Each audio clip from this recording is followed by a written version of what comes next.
Hello everyone, and welcome to the stream. Hang on a minute, let me check to see if everything's live real quick. I'm gonna take a look first. YouTube's end is okay, YouTube Shorts end is okay, Twitch is okay, what about Kick? And Kick is okay, nice. Okay, so let us begin, shall we? So, yeah, we're gonna be reacting to... Well, we're gonna try to react to 5 videos, but knowing my timing, it's, I don't know if we'll be able to do it. Yesterday's stream, it went to from 3:30 to almost 9 in the night, which, If I knew it was gonna last for 6 hours, I would have cut it in half, and then I would have played the first half of Wuthering Waves and then the second half for some other day. I thought we were nearing the end, but, yeah. Okay, so let's, begin, shall we? Oi! Oh, hang on, mouse back, hang on. So, yeah, we're gonna be reacting to the somewhat complete lore of Silk Song by Mossback.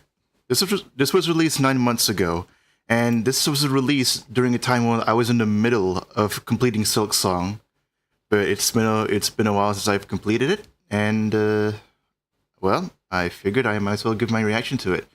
I'm still in the middle of editing the Searching for the Leviathan reaction. I know it's taking a long time, but I am a slow editor. When I edit shorts, I'm fast, but when I'm editing long-form videos, I'm sluggishly slow. Heck, a koala will probably beat me in speed in terms of editing, but whatever. It is what it is, but, yeah. Let's see what Mossback has to say about this. Oi! Yeah. Ever since its release back in September of 2025, people have been debating what the plot of Hollow Knight Silk Song even was. Why were all those bugs obsessed with their pilgrimage to the Citadel? Yeah. Who were those mysterious figures who seemed to be running the place? And just who exactly is this character? Why? I mean, we know who she is. She's Hornet. She's the second boss that we... would you even count the boulder as the second boss? You know the 2 boulders where you need to defeat one with your Soul Blast spell that you first got from the Snail Shaman that we meet in the Forgotten Crossroads, and then the second boulder that you fight in the... Dude, my chat's getting deleted. Oh, hey there, Marshall. Okay, what was I about to say again? Oh yeah. I mean, the first boss we fight in Hollow Knight is the False Knight, which is Maggot controlling one of the 5 Great Knights' armor. I don't remember what his name was, but yeah, that was that. And would the 2 boulders that you fight before you fight Hornet count as bosses, or would they count as sub-bosses? I don't know, but Hornet is definitely a boss that you fight. So yeah, this is the character right here that we play as in Hollow Knight Silk Song. Why is everyone saying her name is Hornet and calling her a spider and a worm when she doesn't look like any of those things? This video intends to answer a good 70% of these questions. We will ascend through the land of Farloom, dissecting the game's dialogue and world in an attempt to wrangle a more complete understanding of Team Cherry's Metroidvania masterpiece. But with how recent this game is, please keep in mind that the theories shared here might be lacking a sort of refinement you would expect from a deep dive lore video. I mean, the Sea of Sorrows DLC hasn't even come out yet, so that might throw a wrench in the workings of this lore video right here. But, you know. No, I'm talking about the one I told you to watch. Yeah, that one I'm gonna watch after I watch this one, Marshall. This video is the first one. I like to... If you took a look at the thumbnails before you got into the stream, the video that you recommended is in there. It's just after this one. That was the second one I'm going to watch. This is the first one. So, what was I going to say again? Oh yeah. I mean, the Sea of Sorrows hasn't come out yet, so obviously it's going to throw a wrench in the works of this lore video. So, yeah, hopefully it doesn't throw too much of a wrench in. about other, less recent video game releases. Also, please don't take everything I say in this video as gospel. I am just one of many people with theories, and nothing makes my words more inherently correct. So don't just automatically believe me when I say stuff like when the slab was built, or that the earth is round, or that now is actually a really good time to be investing in Ethereum. Oh, and this video will contain massive spoilers. When's the last time I heard about Ethereum? Not only for Hollow Knight Silksong, but also Hollow Knight. In fact, you kinda need to know a lot about Hollow Knight's story to really appreciate the story in Silksong. So if you need a refresher on Hollow Knight's lore, I've already watched this video check out my Hollow Knight lore before video I first. even start this. This video also contains massive spoilers for the hit 2004 film Shrek the Third. So if you need a why would Shrek the Third be involved in this? Refresher on Shrek the Third's lore, be sure to check out my Shrek the Third lore video first. This is the Did he have a Shrek the Third video? I could have sworn he didn't. I'll check it later. somewhat complete lore of Silksong. The story of Silksong begins with Silk, more specifically Grandmother Silk, a higher being described as the primal source of all silk. Silk in the world of Silksong is spun from the soul of its creator, and has the power to heal wounds, extend life, and weave powerful runes. Grandmother Silk is also described as a pale being. What exactly are pale beings? Some might have you believe they are great beings, worthy of praise above all others. But Hornet wouldn't necessarily agree with that assessment.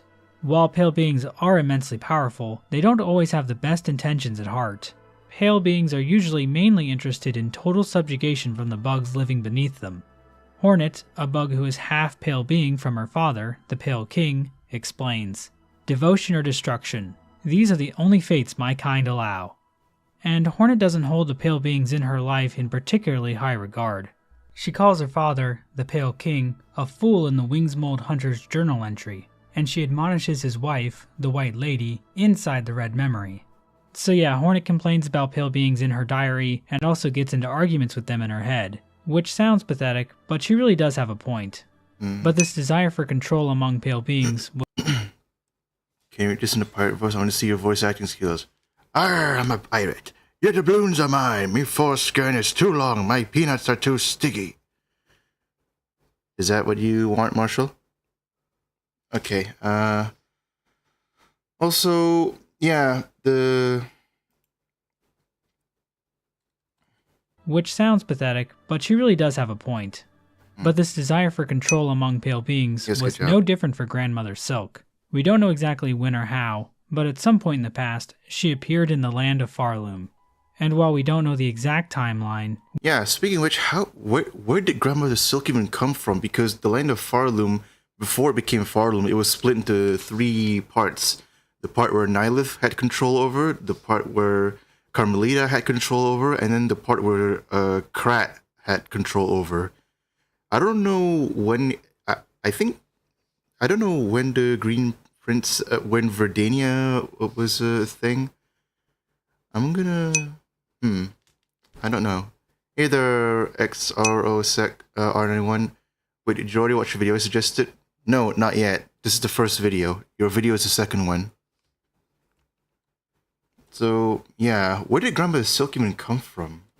We do know her arrival led to the decline of other nearby civilizations. From the dream, such civilization the was an order thing. Of blade bugs and hunters, ruled by Crust King Khan. Yeah. At the height of their rule, Khan's order occupied half of the lands of Farloom. It seems Khan and his warriors were one of the last groups left to stand against Grandmother Silk's influence. But by the time Hornet arrives in Farloom, Khan's kingdom has been all but forgotten, and his lands eroded by... Yeah, it's the river's dried, and now it's become a worm-infested sand pit. Oh my gosh, I hate blasted steps and sands with Karak. This gives me flashbacks to those areas. Have you played Roblox? I tried once, but I didn't really see the appeal of it.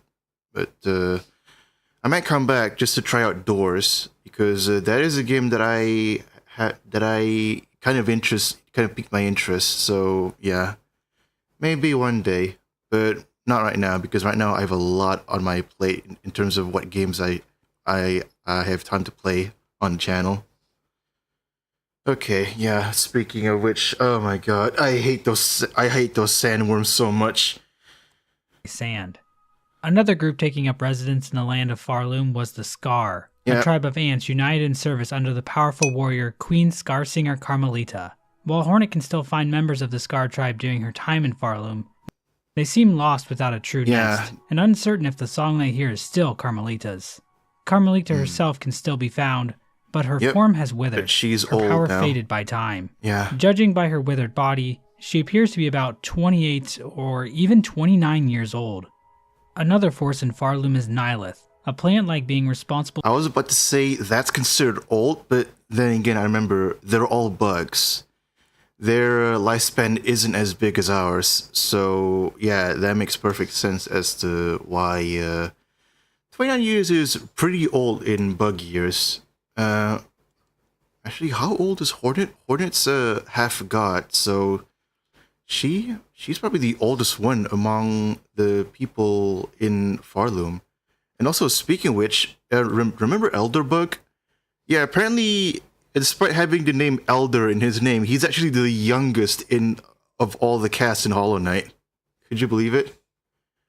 Do correct me if I'm wrong, though, but to my knowledge, he's actually the youngest of all the cast, even though he's called Elderbug. For sowing the first seed, which would eventually grow into the region of Farloom known as Shellwood.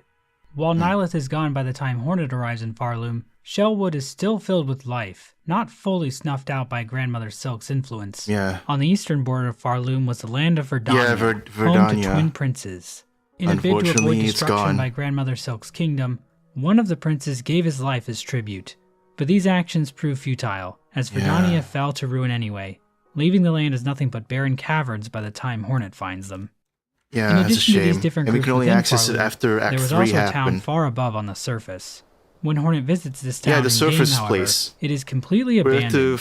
We have to go through our own path of pain. Corpses reveals the following dialogue. Friends seduced. Sweet promises whispered. The weaving ones beckon. It seems the residents of this town were drawn down into Farloom by the actions of the Weavers, Grandmother Silk's spider children. Much like their mother, these spiders could produce powerful silk from within their shells, and they even devised various tools and charms as well. Oh yeah, that one. That one. That one's the gun. Hang on. Let me back for a bit. Yeah, this one. This one is a pain to get because I had to swim through maggot water in bile water just to even get this thing. And by the time I got it, it's broken.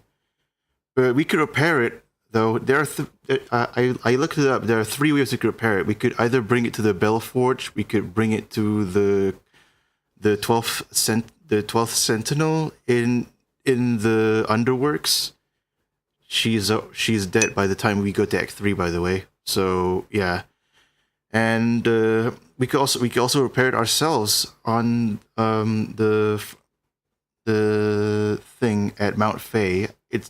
There's like a secret area, but I don't remember where it was. But I know it's definitely Mount Fae. I think I have a recording of that. Yeah. Hornet herself is the child of one of these weavers, Hera the Beast. As for why Hera looks so different from the rest of the weavers, yeah, she doesn't look like a weaver the at game all. never really explains. Yeah. She's just a weaver that doesn't look like a weaver, similar to how there are humans who just don't look like humans. Either way, all of this means that Farloom was actually Hornet's ancestral home, tying her to the land much more deeply than she initially realizes. But what exactly were the weavers doing in Farloom in this time long before the birth of Hornet? And what were these sweet promises they whispered to the bugs of the land? The answer to that question would be the Citadel of Song, an eternal city that has long been drawing in pilgrims from the lands below, compelling them to follow the holy path through the lands of Farloom in hopes of basking and singing in its shining light. Yeah, and these guys, they have 2 roads they can go down. Either they climb up and avoid the sand pit, the infested sand pits in Blasted Steppes, or they could take the sinful path known as Sinner's Road, which yeah, I don't know how they're supposed to enter the path via Sinner's Road, but yeah, I don't know. Pilby, the little pilgrim, explains, Our holy land calls on us. To journey up is our greatest task. Who are we to refuse? Guided by faith, we climb through flaming fields, across rolling moors, and up great gilded steps, all to reach that eternal, shining citadel. Even when Hornet arrives in Farloom, the call of the citadel still pulls in pilgrims. As the chapel maid explains, even now, in Farloom's long decline, the simple bugs, they're witless before it. Too grand, too majestic, too powerful. Probably lured in with the false promise of a better life. Pilgrims was through the creation of these bells, all to find out that once you get there, you'll be a slave for eternity. When Hornet rings one in Songclave, the caretaker admonishes her, saying, "That bell is rung out far and wide. The wretched and the lost will have heard its call. They'll be making their way here now." This exact same bell design can be found near a workbench in Weavenest Atla, indicating that these bells were designed by the weavers, possibly as a tool to help draw pilgrims to the holy path to the citadel. Bugs arriving at the Citadel of Song were tasked to join the holy song. Deep within the Whispering Vaults, Hornet can find Pious Isamor, a giant statue of a pilgrim. While some of Isamor's dialogue is fractured, it seems to be telling pilgrims arriving at the Citadel that their true service can now commence. Hang on a minute. Who the heck is spamming?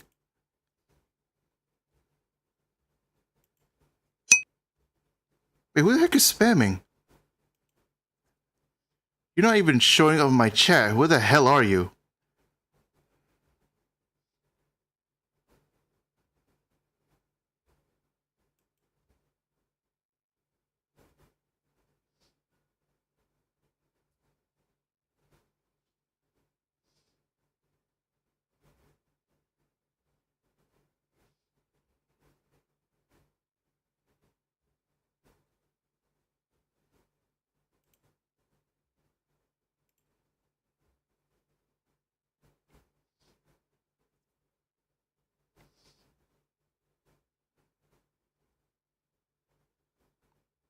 Okay.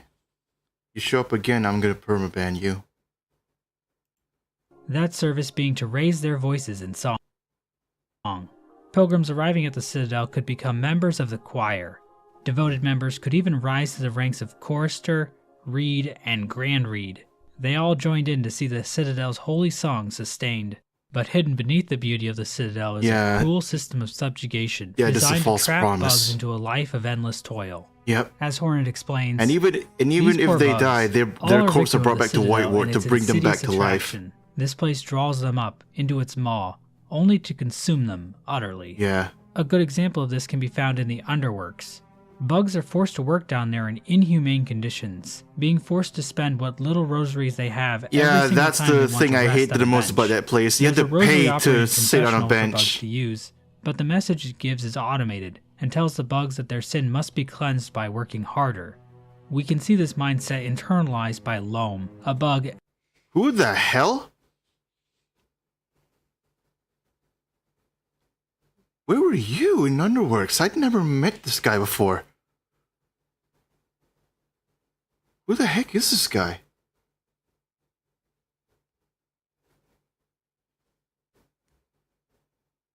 Endlessly running on a treadmill, believing that the Citadel will eventually reward him for his hard work. I've never met him in the Underworks. We cannot rest.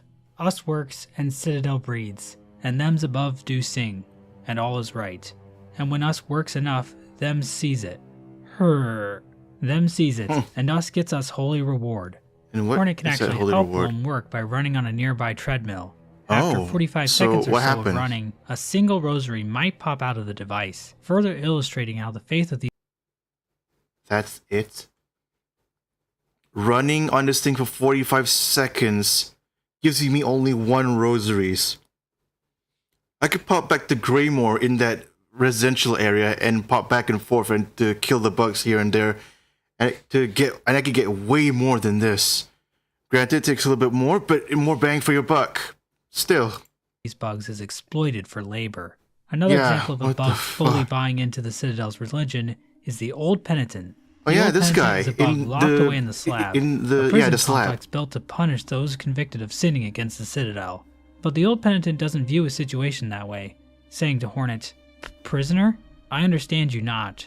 There is no prison they've been mind here. broken. They don't see the prison as a prison anymore. Please, speak with reverence. Even after being freed by Hornet, he refuses to leave, saying, "By the grace of the Citadel, I am here as a penitent. Here I can hide from the shame of my sins, until they are withered away by time. Leave this place? Yeah, they've been brainwashed. Please, strike me down dead before you speak such blasphemy again." The old penitent also has the following Needleland dialogue. "From wastes, from darkness, drawn down, blessed call. Sisters, accord. Silence Sisters above." accord. This dialogue seems to indicate that the old penitent was one of the bugs from the nameless town above. He was drawn into Farloom by whispered promises, and found himself locked away in a prison cell he can never leave. Yeah. But the cruelty of the slab doesn't just end with the prisoners. Even the jailers are trapped here. The old penitent explains, "They too are penitents. In a past age, that caste committed their own sacrilege against the Citadel. A sin long forgotten, but so grave that their offspring and the offspring of their offspring carry the guilt with them still. To serve here is their only hope of absolution." Okay, I spoke with him briefly, but I never really spoke with him again because I thought it would be, Did I speak with him more frequently? I don't remember, but goddamn, sin so grave that it passes down from generation to generation. That shouldn't even happen. That just shows to you how horrible this place is, even though it looks so good. And sin as justifications to force bugs into endless servitude. Yeah. Hornet is generally a fairly nice person, always trying to help people and do the right thing. Not for the flies, though. She has no sympathy for the guard flies. Yeah, not for the flies. And genuinely wants them all dead. Yeah. She's like me with grubs. Given what can happen... I'm sorry? You hate the grubs? Why? I mean, the flies I get because they stole our cloak and thing. And we had our own boss fight moment. But us as the boss and these guys as the scrubs. But still, why do you hate the grubs that much? Hornet during the events of Silksong? Is it because some of them can be mimics? She feels this way. Hornet even hopes that killing the matriarch of the jailers, Broodmother, will end their race for good. But if she returns to the Broodmother arena, it turns out a new broodling has already appeared to carry on the species. Oh shit. Okay, so I thought I ended the cycle, but nope, the cycle just began anew. Okay, I didn't revisit that place after I was done, after I killed the Broodmother, but turns out she'll have to back up. Okay, can we kill that thing too? Okay. But for some reason, the game won't let Hornet kill the baby. Oh, okay. Okay, yeah. That answered my question. This is an example of ludonarrative dissidence. But these aren't the only bugs born into a special kind of service. The squirm of the blasted steppes. Where is this? These aren't worms. And thank fuck for that, because I do not want to see I don't want to see those worms again. Were seemingly chosen by the Citadel to kind of service. The squirm of the blasted steppes were seemingly chosen by the Citadel to act as judges of the pilgrims approaching the Grand Gate. A lore tablet just outside a squirm nest reads, "I've been here before, but I didn't jump down because I thought I was gonna jump into a pit of infested sand. I thought that was gonna happen, but yeah.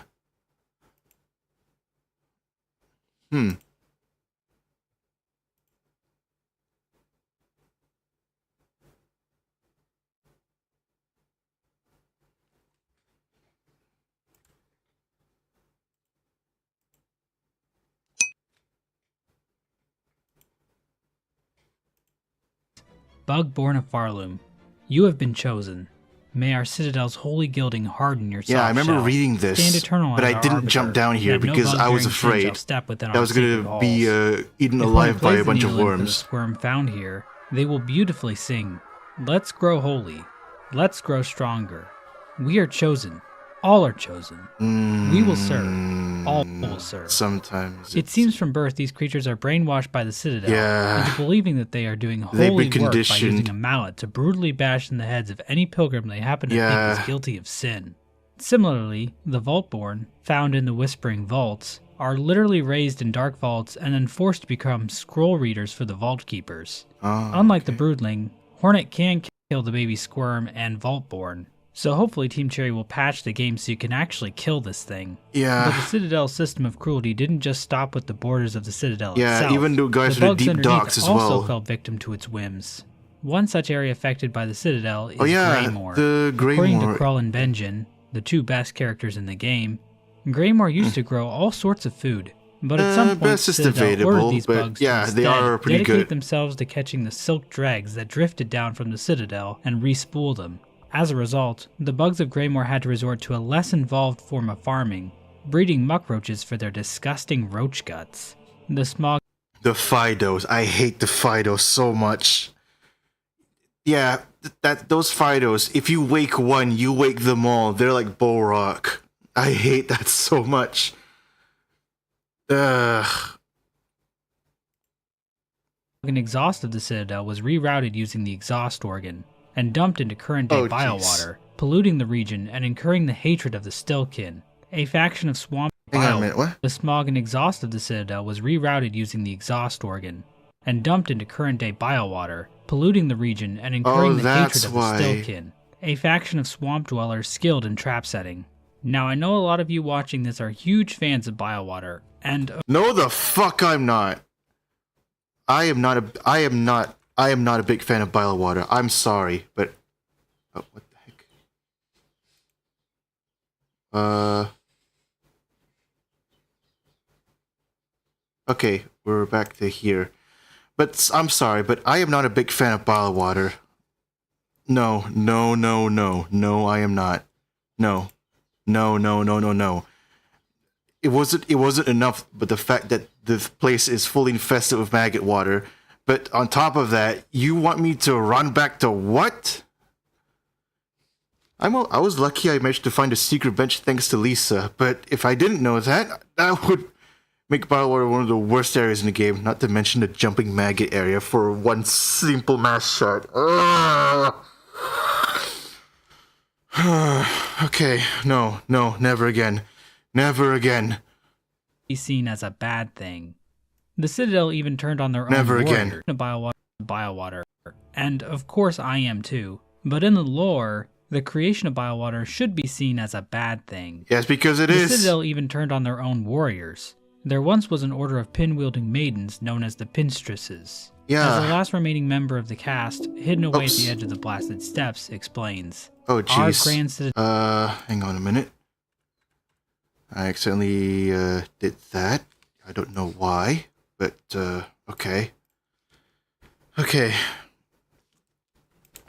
Water should be seen as a bad thing. The Citadel even turned on their own warriors. There once was an order of pin-wielding maidens known as the Pinstresses. Yeah, I remember meeting one of them. As the last remaining member of the One of them gave me the ability to glide, and then one of them gave me a charge up, a nail art. Really ashamed that this is the only nail art that I get, though. And again, I never really used nail arts. Even in the first Hollow Knight, I did casual nail slashes.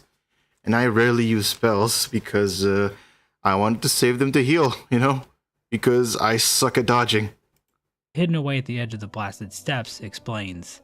Our Grand Citadel learnt well from the training of Pinterest's past. Then it went and turned those teachings upon us. Yeah. Despite our superior skills, our numbers have always been few, and their strength overwhelmed. Yeah. Of my once revered order, only 2 of us remain, yep. wormed away in Farloom's forgotten corners. Shame. And my Pin sibling, she's lost herself to more peaceable pursuits. The only other living member, Seamstress, has given up her violent past, instead turning to stitching and sewing. But the decommissioned automaton near her home indicates that she was indeed a powerful warrior at some point.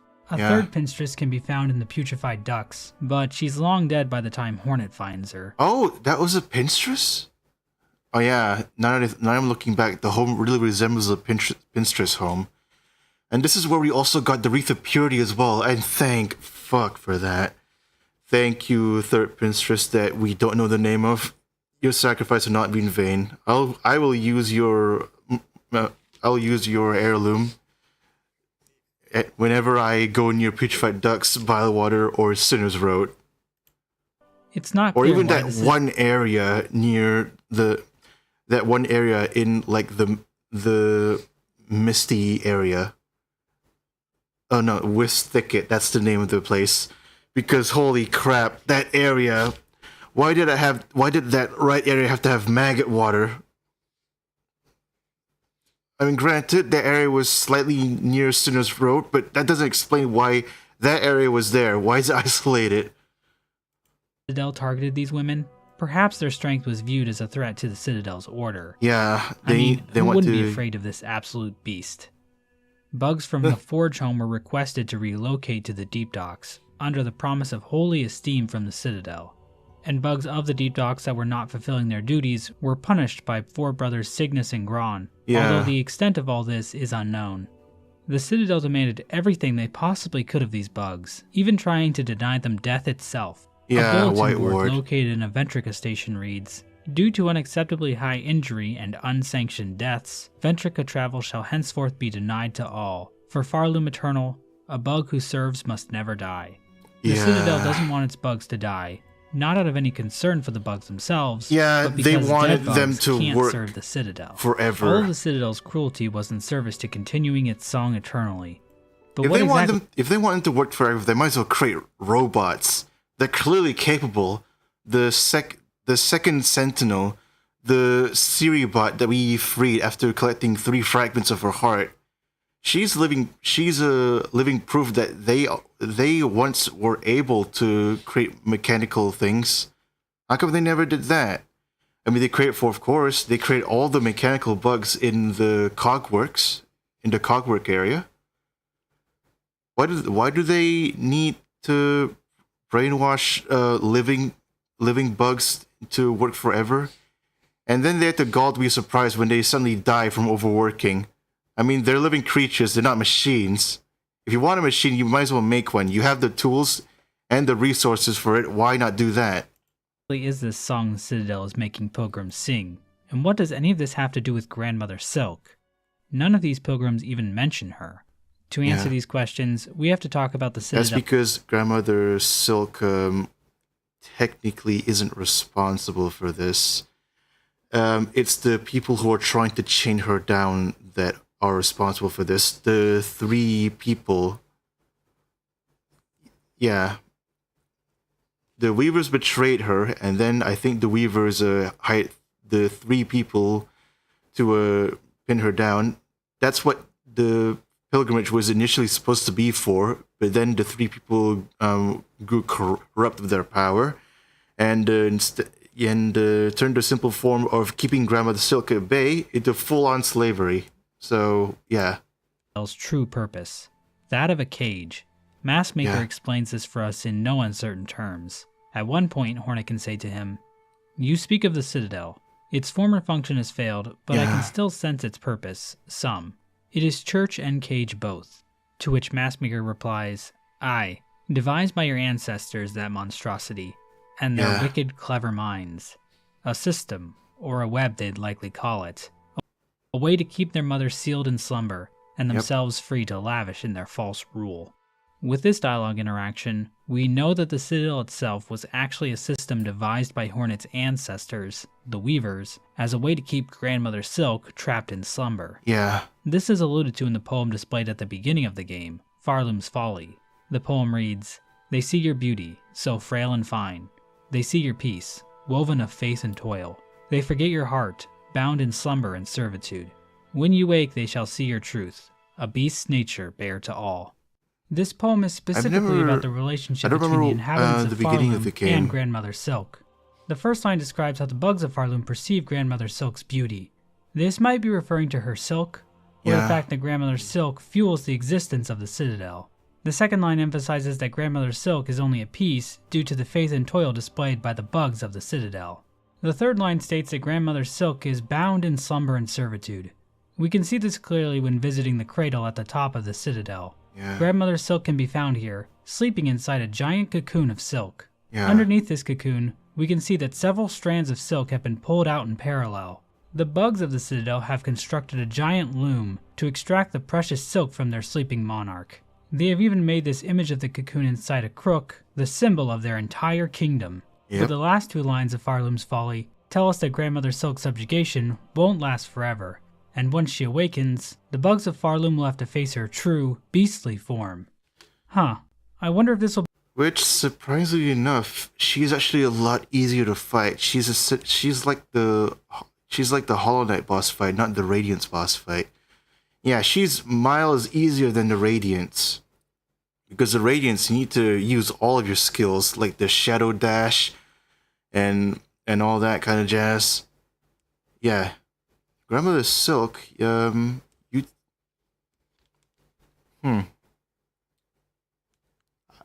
I don't think you even need double jump from Grandmother Silk. Wait, actually, never mind. I think you do, because the parkour on the way up. You need the...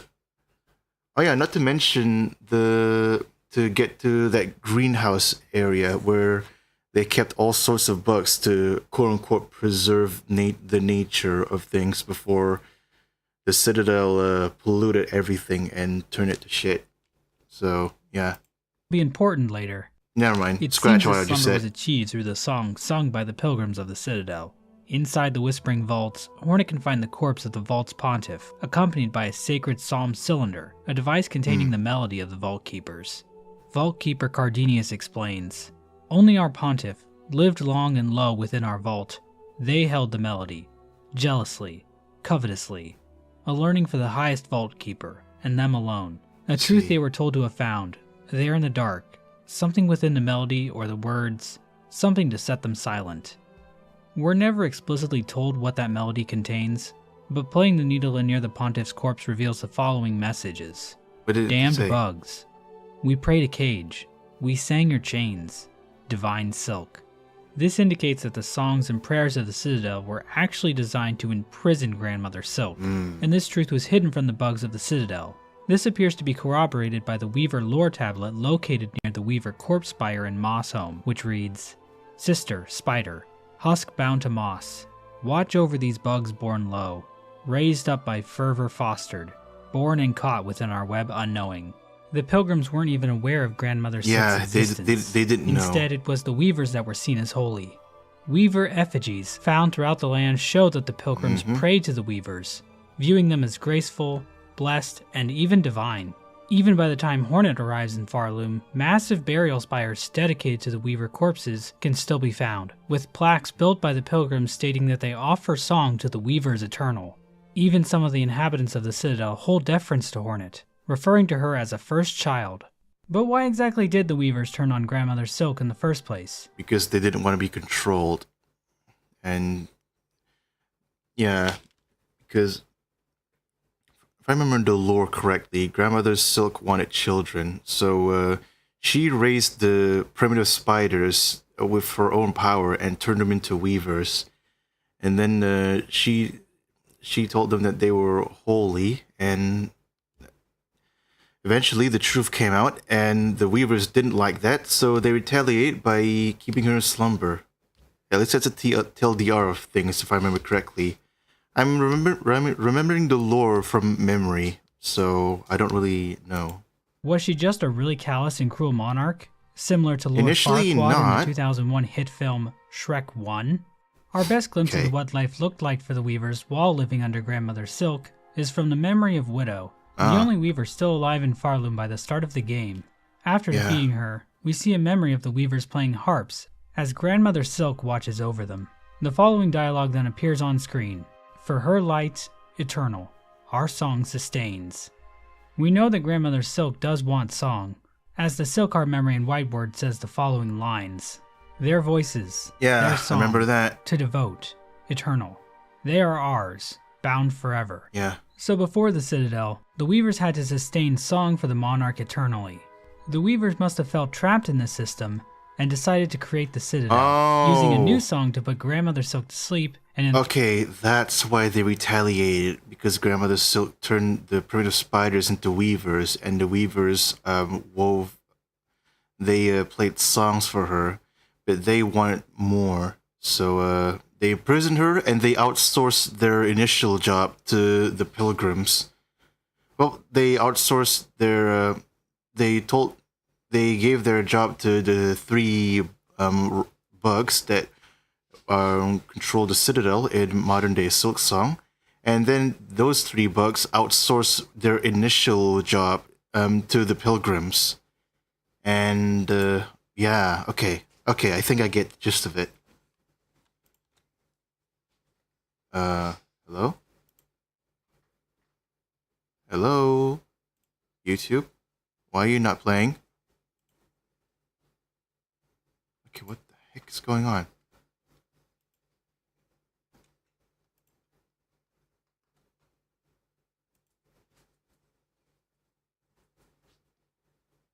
Hang on a minute, why are you not playing?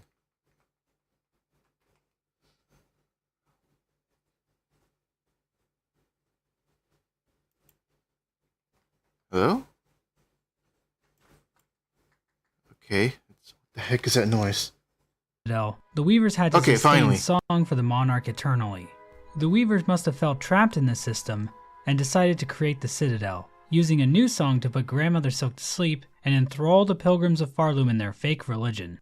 Through this action, the Weavers not only obtained freedom from sustaining the eternal song, but they also came to perceive themselves as the rulers of Farloom. The harps the Weavers first played the eternal song on for Grandmother Silk can still be found in the cradle, fallen completely into disuse. A thread memory of Widow can be found here, likely because she is the only Weaver still loyal to Grandmother Silk, but we'll talk about her more later. Aside from Widow, another Weaver Hornet First Sinner, I remember her. First Sinner. This Weaver's lore is also very difficult to make sense of, but seems relevant to our current discussion. First Sinner can be found locked away in a cage sealed with runes. Inside the cage, a Weaver corpse can be found. She offers to bind her strength to Hornets, but unlike the other corpses, this action actually awakens First Sinner, who tries to murder Hornet. However, she wants to test us. This fight appears to take place in some kind of memory, as opposed to in real life, since dying in this fight doesn't spawn a cocoon. So it seems First Sinner is just a memory here, not actually alive. If First Sinner is defeated, Hornet witnesses a memory from her revealing the true nature of the Weavers. It seems Grandmother Silk actually evolved the Weavers from Farlids, common bugs found in Farloom. First Sinner reflects on this revelation saying, "She called us daughters. She called us divine. She lied." Hornet even mentions that the Farlids remind her of herself in some way. First Sinner's rage seems to be a mixture of feeling cursed with silk, given to her by Grandmother Silk, and being cursed to know the truth of her nature. We also know she had the power to weave silk into blazing runes, which she uses extensively in her fight. As a side note, that turned out to be, I thought that was a useful skill, but that turned out to be one of the worst silk skills in the game. One of the worst silk skills in the game, locked behind one of probably the best boss fights in the entire game. Make it make sense, Team Cherry.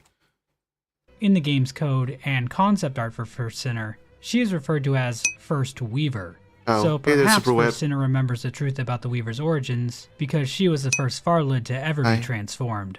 So why was First Sinner locked up? The tablet placed over the cage says the following. Penitent, first of the first, guilty of the sin of apostasy, penance by constriction, absolution denied. One possibility is that First Sinner is the catalyst that set off the Weaver. She was the first one to know. Silk. Perhaps she was imprisoned by Grandmother Silk for calling her a liar and revealing her secret, and this convinced the other Weavers to turn on her too. At one point, First Sinner mentions, "Our..." That is the what's that effect? The effect where the more you try to hide it, the more people found out. The more people find out. What's the name of that effect again? Mandela effect, was it? No, it's not Mandela effect. I don't remember what the name of the effect is, but what I'm thinking of is that she tried to bury the truth by imprisoning First Sinner, but by doing that, the rest of the Weavers found out. I think I'm the only one watching on YouTube. No, that's perfectly fine. Eventually, Silk, our rage, perhaps implying that she led the first resistance group against Grandmother Silk. Oh, okay. This interpretation gives us a good motive for why the Weavers turned on Grandmother Silk, but I have a few issues with it. What is it? We are told the Citadel was devised by the Weavers, and describing First Sinner as a penitent feels very much in line with the Citadel. They are the ones who came up with the entire faith. Oh, yeah. Because grandmother, I don't know if Grandmother Silk was the one who created the Citadel. I think the Citadel was created after they put Grandmother Silk to slumber. In that case, why the heck was she putting in the slab? Because the slab came after the creation of the Citadel, right? Or during the creation of the Citadel.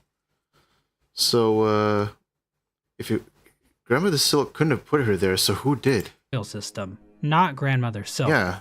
Second, if Grandmother Silk chained up for a sinner, why is she still chained up now? Yeah. Why wasn't she freed or given a proper burial? Third, we see the Citadel sigil, the silk cocoon, on the cage itself, further supporting that this cage was created by the Citadel.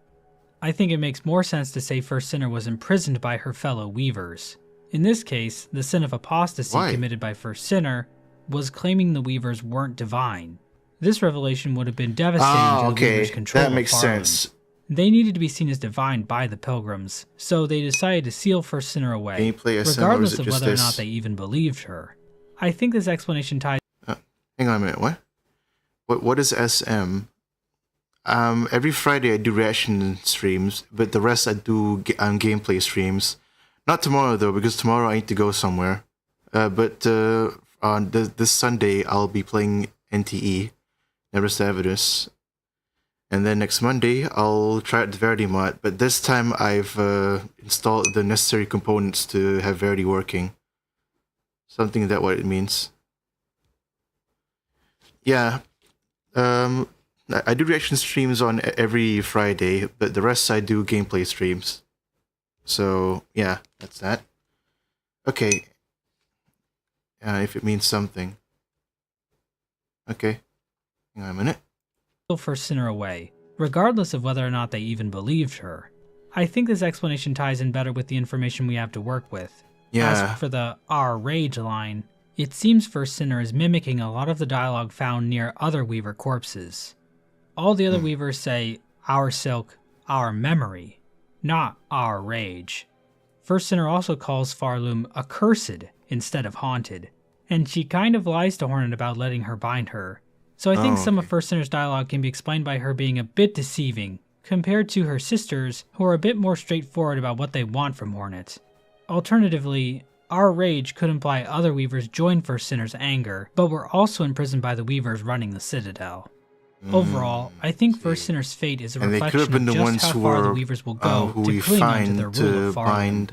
They would much rather imprison one of their own kin than admit the fact that they aren't divine beings. Perhaps that was the only choice they had to keep the web of the Citadel from collapsing.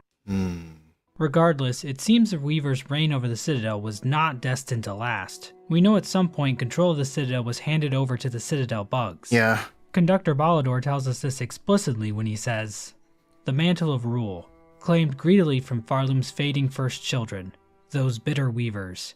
It was yoke, not crown."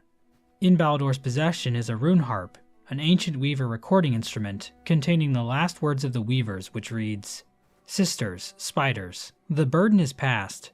These simple bugs shall bear it in full. Never to cease, never to silence. We shall die and wait and pray that one may come of silken strength enough to weave us free." And that's Hornet. I don't know why I'm here. I don't play Silk Song or what it is. I mean, if you're interested, you could watch with me. I mean, who knows? This video might convince you to play Silk Song. I mean, I played the first Hollow Knight, and that convinced me to play Silk Song. So, yeah, this video is just an added bonus for me. But who knows? It might turn you into one that wants to play a Hollow Knight game, you know? Wait and pray that one may come of silken strength. Does it cost money? I mean, yeah, but it's kind of cheap. It's 20 USD. It's $50 where I'm from, but it's still cheaper than all the modern games coming out today. A little bit pricier than the usual indie games that I play, but it's well polished, and trust me, it'll be worth. If you like Dark Souls games and Metroidvanias, then you'll definitely like this game. Definitely. Enough to weave us free. This record and Balador's comments tell us that running the Citadel was a difficult task, and at some point the Weavers decided to flee Farloom. In the lower lands of Farloom, Hornet can find strange gates barring access to various weave nests. In these... Hang on, I'm not dull. That's expensive for me. Oh, okay. And I guess you can watch someone play it, I guess. I mean, I've played on a channel, so if you're interested, you could check it out. Or you could watch someone else like Windet, or just search up Silksong Silksong walkthrough and see for yourself if it'll be worth it or not. Task. And at some point, the Weavers decided to flee Farloom. Yeah, they flee to Hallow Nest. At least that's one of the places they went to. I don't know if they went anywhere else. In these weave nests, it seems the Weavers schemed against Grandmother Silk. In Weave Nest Atla in Moss Grotto, Hornet can find a lore tablet that reads, "Do you play God of War sometimes?" I haven't played on a channel, but I have played the original games. And usually my rule is that if I've played a game before, I don't play it on the channel. Or if it's been a long time since I played that game and I don't remember what happens in it, then I play it on the channel. So yeah, that's usually my rule. But since I still remember the God of War lore, I won't be playing on the channel. Sorry about that. Okay, hang on a minute. What was... various weave nests. In these weave nests, it seems the Weavers schemed against Grandmother Silk. In Weave Nest Atla I think that's where we got the snare setter. That reads, "This low her gaze escaped. Prepare, sisters, weave hope anew, that we might break free this accursed web born of our naive foundation." It seems at some point during their rule, it became clear to the Weavers that they knew that Grandmother Silk will eventually escape, will eventually wake up.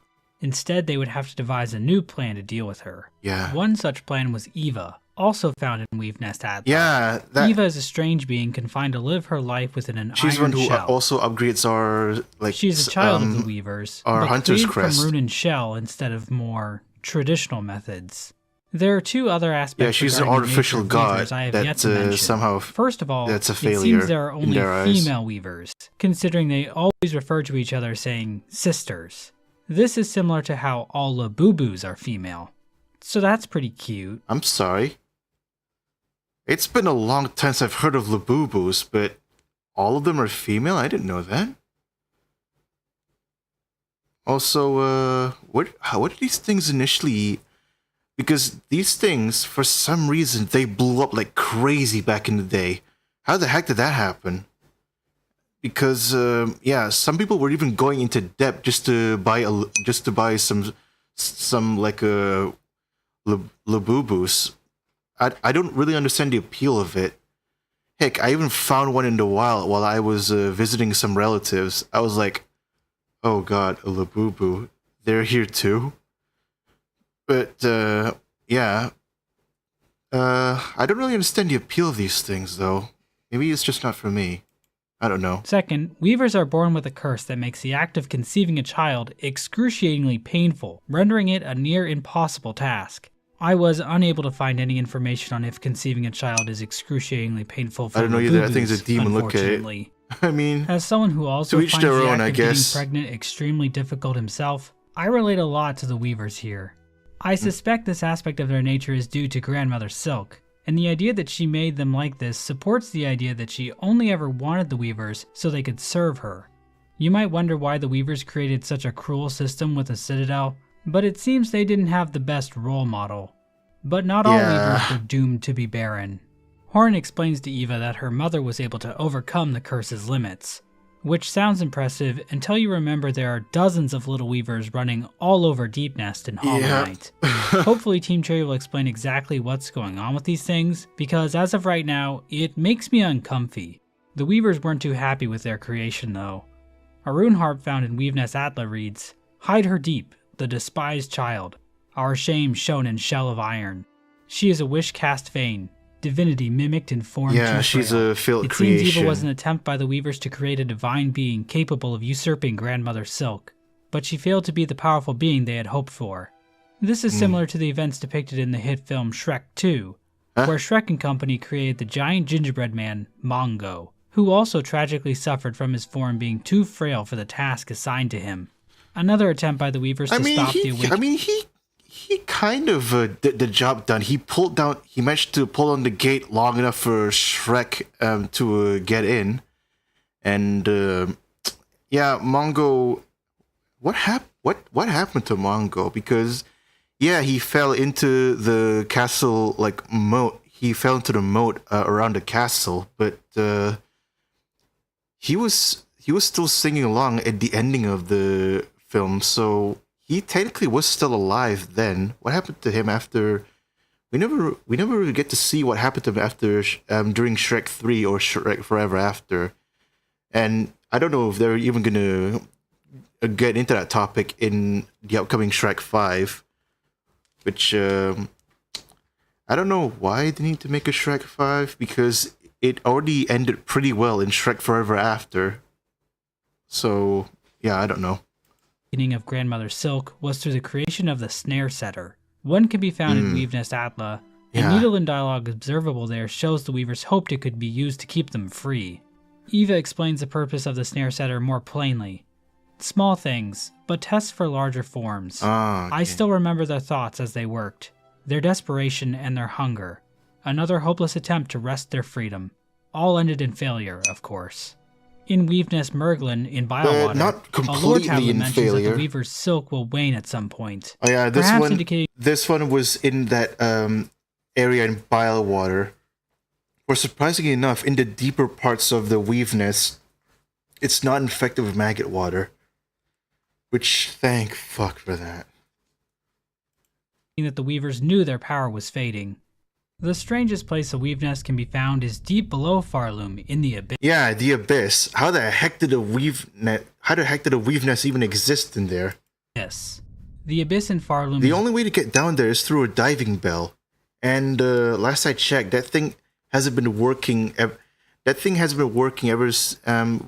We only got it working because we need to get down there in Act 3, which means that no one has even tried to use the diving bell ever since. How the heck did this one come to be? Very similar to the one found in Hallownest. It features the same void tendrils, a lake of void, and massive spires. There's even hints of the ancient civilization here too. At one point, Hornet refers to the void as being below all things, perhaps indicating that no matter where you are in the world of Hollow Knight, if you go down far enough, you'll find the Abyss. In Weave Nest Absalom, there is evidence of the Weavers researching the void. A rune depicting the void tendrils can be found. Yeah, that's how you find out. The Weavers were able to collect void within glass jars. But it doesn't seem like the Weavers went much further with any of their void experiments, as nothing here seems to have been used against Grandmother Silk at all. In fact, it doesn't seem like any of these traps or mechanisms worked. The only thing left the Weavers could do was flee. In Weave Nest Syndrome in Farfields, hidden in a secret room, Hornet can find a map depicting pathways out of Farloom. The nearby rune harp reads, "Flee, sisters. Flee until your strength exhausts.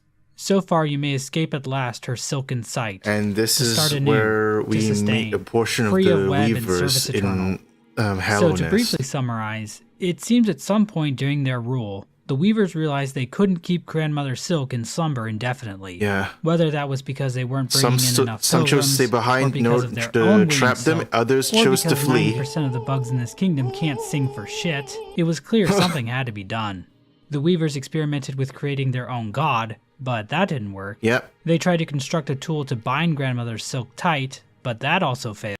I mean, they were halfway there. They just needed help from the snail shamans, because the snail shamans were the ones who completed the snare setter. Too bad Lisa got in the way though, but yeah, Lisa got in the way, and she saved us, but at the same time, her being trapped with Grandmother Silk was what led to the near collapse of the kingdom in Act 3. So yeah, that's that. So ultimately the Weavers decided to flee Farloom. Yeah. The only problem was that doing so would end the Citadel's song, hastening Grandmother Silk's awakening. Yeah. To combat this, the Weavers decided to hand the Citadel over to the bugs themselves. Yeah, they outsourced the job we in the crypto space other call a rug people. pull. Despite their flight, the Weavers didn't entirely lose hope. It seems the weavers prayed for one of silken strength to one day come and free them from their web. And that turned out to be Hornet. A few weavers even Hornet. stayed behind so that they could help this savior should they ever make their way to Farloom. The weavers also left servitors to watch over their weave nests and await their return. By the time Hornet arrives in Farloom, it seems there are 3 main factions in charge of running the place: the Conductors, the Vault Keepers, and the Architects. Yeah. The game isn't exactly clear when these different factions took shape within the Citadel. It appears they've been around since before the Weavers left, given that both Vault Keeper Cardinius and the 12th Architect seem well aware of the Weavers. These 3 factions were also given the threefold melody, which pilgrims needed to reach the cradle. The Conductors seem to have the most responsibility, declaring edicts, sanctioning projects, and even getting directly involved with various experiments within the Citadel. They also seem to be in the know about the Citadel's true purpose as a cage for Grandmother Silk, giving Conductor Romano's incredibly ominous poem, Farloom's Folly, as well as Conductor Ballador's possession of that one extremely incriminating rune harp. This knowledge seemed to weigh heavy on the Conductors. Ballador questions if he would have ever accepted the duty if he had known the cost. And of course, Conductor Romano's poem seems to indicate a sense of disdain for the Citadel. Okay, it's not raining. I thought for a second it was raining because I had like a... I had laundry hang outside. While we never see Conductor Romano in game, we do see a conductor's mask all the way on the edge of Farloom. Whether this was Romano's mask or not, it seems one conductor chose to flee Farloom for good instead of bearing the mantle of rule. I'll be honest, I'm sure being a conductor isn't the easiest job in the world, but it's gotta be better than being the guy who has to feed maggot gruel to muckroaches all day. Yeah. It's gotta be an order of magnitude more difficult, I swear. The Vault Keepers were charged with guarding the secrets of the Citadel. The scroll readers spent their entire lives reading and memorizing prayer scrolls. They also kept psalm cylinders of various prayer songs that could be played back using the proper equipment. From Vault Keeper Cardinius' dialogue, it seems the Vault Keepers viewed the acquisition of knowledge as a way to transcend their own minds and bodies. Vault Keeper Cardinius is also interesting in that he really hates the Weavers, calling them cursed and implying that they bring death wherever they go. So it's possible the Vault Keepers were aware of some nefarious deeds done by the Weavers during their rule. But Chakra also calls them vicious, so it's possible the views on Weavers changed all over Farloom after they left. The Architects seem tasked with maintaining the Citadel itself, creating the Cogwork core, as well as developing new technologies for the Citadel to use. Much of their craft is owed to the tools created by the Weavers themselves. And similar to the Weavers, it seems the Architects were also interested in creating life.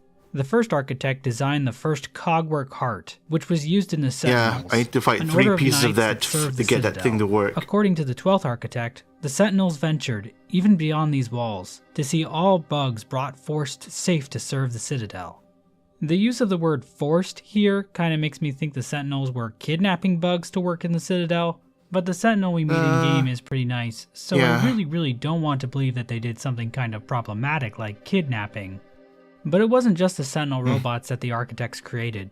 The numerous Cogworks enemies that populate the core of the Citadel also owe their construction to the Architects. But the source of their power seems to come from somewhere else. Whenever one of these machines is destroyed, these strange white flies escape from their shells. Those things. These flies are never directly referenced by anyone in-game, but in the files they are called silk flies. And these things show up all over Farloom. That thing was what let Hornet to escape from the cage in the start of the game. A sub-area of the Citadel that provided the setting for horrible experiments. Yeah, White It's here where Ward. bugs of the Citadel had silk injected directly into their shells.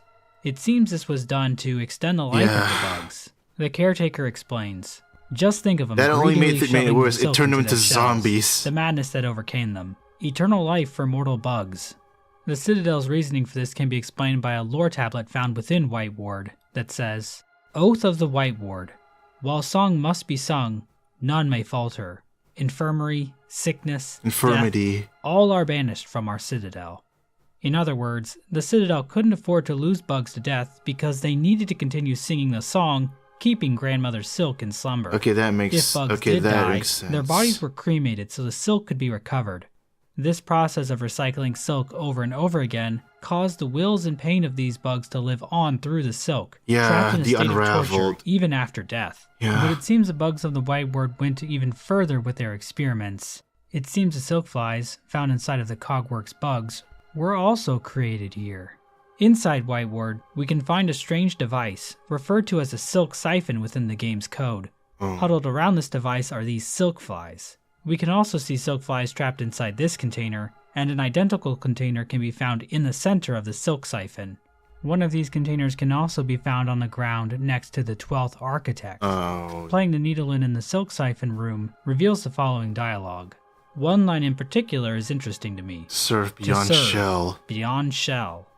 To the right of this room is a chamber filled with hundreds of corpses. Yikes. A choral commandment can be found at the end of the room, which reads, Bug of voice grown hoarse or shell fallen frail. You have been selected for duty most sacred. Become our light, our guide in darkness, that others worthy may climb to join the holy song.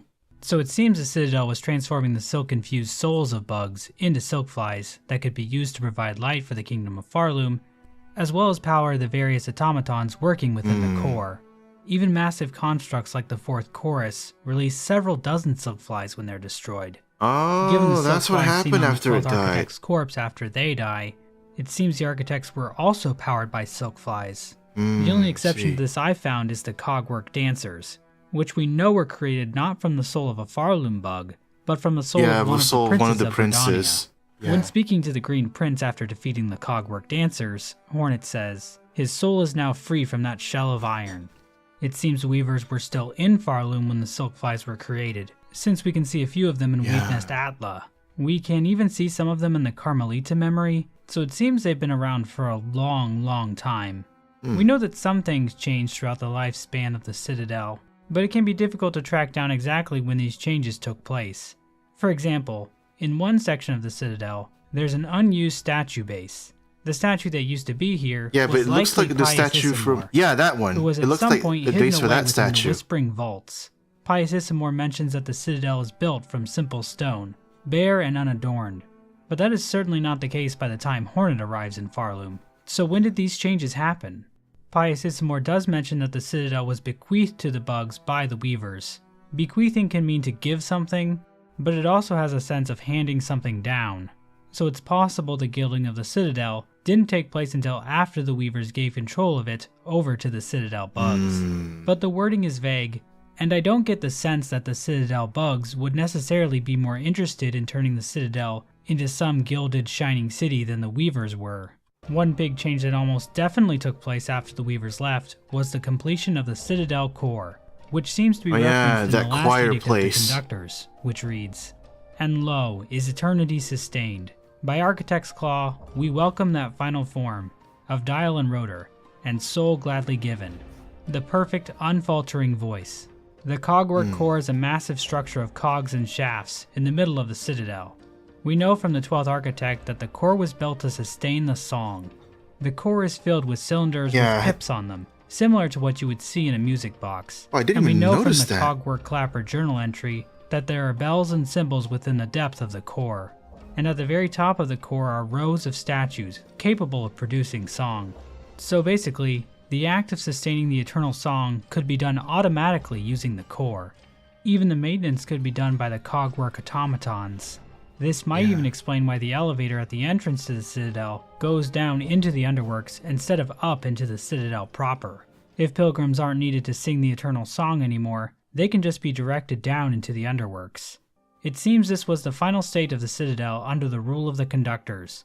Bugs were either toiling away in the underworks, locked away in the slab, or trapped as silk flies inside the Cogwork shells created by the architects. But then the bugs themselves were replaced by the Cogwork core. So not only was the religion itself fake, but the ones doing the worshipping were fake as well. The Citadel's promise truly was an empty one. As the caretaker puts it, inside and out, it's nothing but a grand gilded lie. And despite all the harsh schemes devised by both the Weavers and the Citadel cast, Grandmother Silk continued to awaken from her slumber. Conductor Balador admits to Hornet that this outcome was inevitable, saying, The mantle of rule, claimed greedily from Farloom's fading first children, those bitter Weavers. It was yoke, not crown.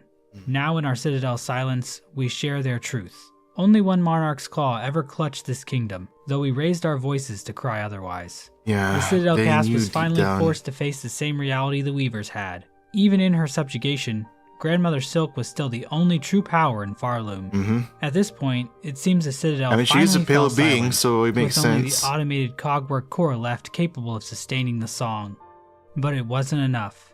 We aren't exactly sure when this happened, but at some point the land of Farloom became haunted by Grandmother Silk. Her threads reached down from the top of the kingdom, starting with the bugs in the Citadel, and eventually reaching all the way down to lower Farloom, binding the bugs of the land to her will. These threads can be seen occasionally when bugs are defeated, I remember seeing as well as that. when Hornet plays her needle in near them. But what exactly does the haunting do to these bugs? At the top of the marrow, Hornet can discover a mysterious building. Inside, a grunting bug and strange squelching sounds can be heard. An operating table can be found in this room as well. It seems a bug obsessed with the haunting started cutting into bugs to examine the effects of the haunting itself. This bug, known as the Learned Pilgrim, was actually going to have their own quest, but was ultimately cut from the game. But their findings can still be found written down on a lore tablet. You guys reckon that once a couple DLCs drop, they're gonna re-add the content that they couldn't add into the game? Because if I remember correctly, Sea of Sorrows was supposed to be added. Was supposed to be like some. They removed that section because it wasn't complete yet, but they're in the process of completing it, and then they're re-adding it as a free DLC. So, I guess eventually we'll get everything that. Yeah, after Sea of Sorrows, what's next? The Steel City. Because the Steel City was supposed the Steel Assassins, those three guys, they're supposed to be a part of Hollow Knight, but then Team Cherry moved it to Silk Song, and they did say that they want to move on from they want to move on from Hollow Knight and try something new. So I really hope they at least add in the Steel Assassins before they move on to this new thing that they want to make, because yeah, their Kickstarter campaign is they promised they're going to add the Steel Assassins, but by the looks of things, I don't know if they'll be able to. Which starts in the air, the water, everywhere. After generations and generations of using silk, Farloom has become covered in silk dregs. This can be seen most clearly in the Citadel. Oh yeah, I can see continues.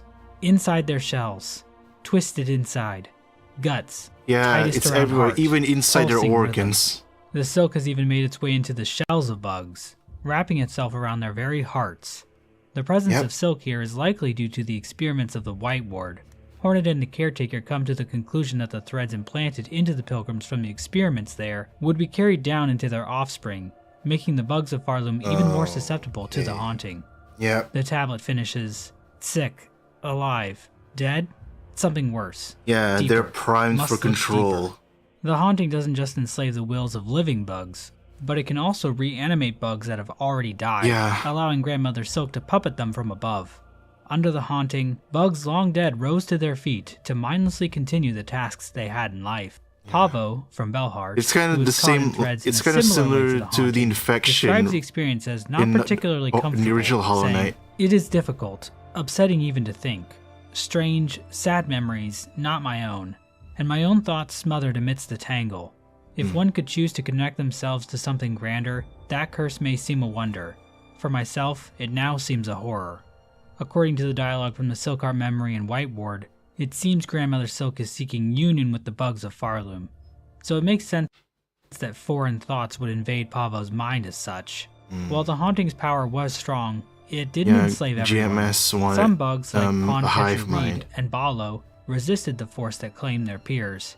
It's not clear why some bugs were able to resist the haunting's power. Benjen and Krull, the two best characters in the game, share their own theories about it, saying, "The haunting? Oh, we's got that all worked out. Benjen and me are a right pair of philosophers when we bend our minds to it. It's faith that gets you. It's all caused by being too devout. Yeah, or maybe not being devout enough. Or maybe it's safest not to think about it at all. We could all learn a thing or two from these wise men." At some point, probably during the haunting, so don't be too Grandmother religious. Silk also created her own children entirely out of silk, Phantom and Lace. In the Silkheart cutscene after defeating Lace in the cradle, we get some dialogue hinting at Grandmother Silk's motivation for creating Lace. Better a child spun mad than none. Better a child spun frail than none. Better a child spun pure than them. One to wish our waking. From our silk, a child born loyal. So it seems Lace was created to be a loyal replacement for the Weavers who betrayed Grandmother Silk in the past. Caretaker describes Lace as follows. Look of a child and a mind to match, but her's been up wandering this citadel longer than most, even in its long silence. Way 'fore you came and roused its ire.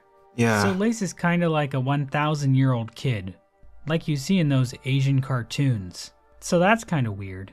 But then again, the Knight in Hollow Knight is technically using the body of an unborn fetus when you think about it. Yeah. So maybe this is par for the course for Hollow Knight lore. The point is, it seems Grandmother Silk really emphasized the child aspect of Lace when creating her. Perhaps thinking that would make her more loyal.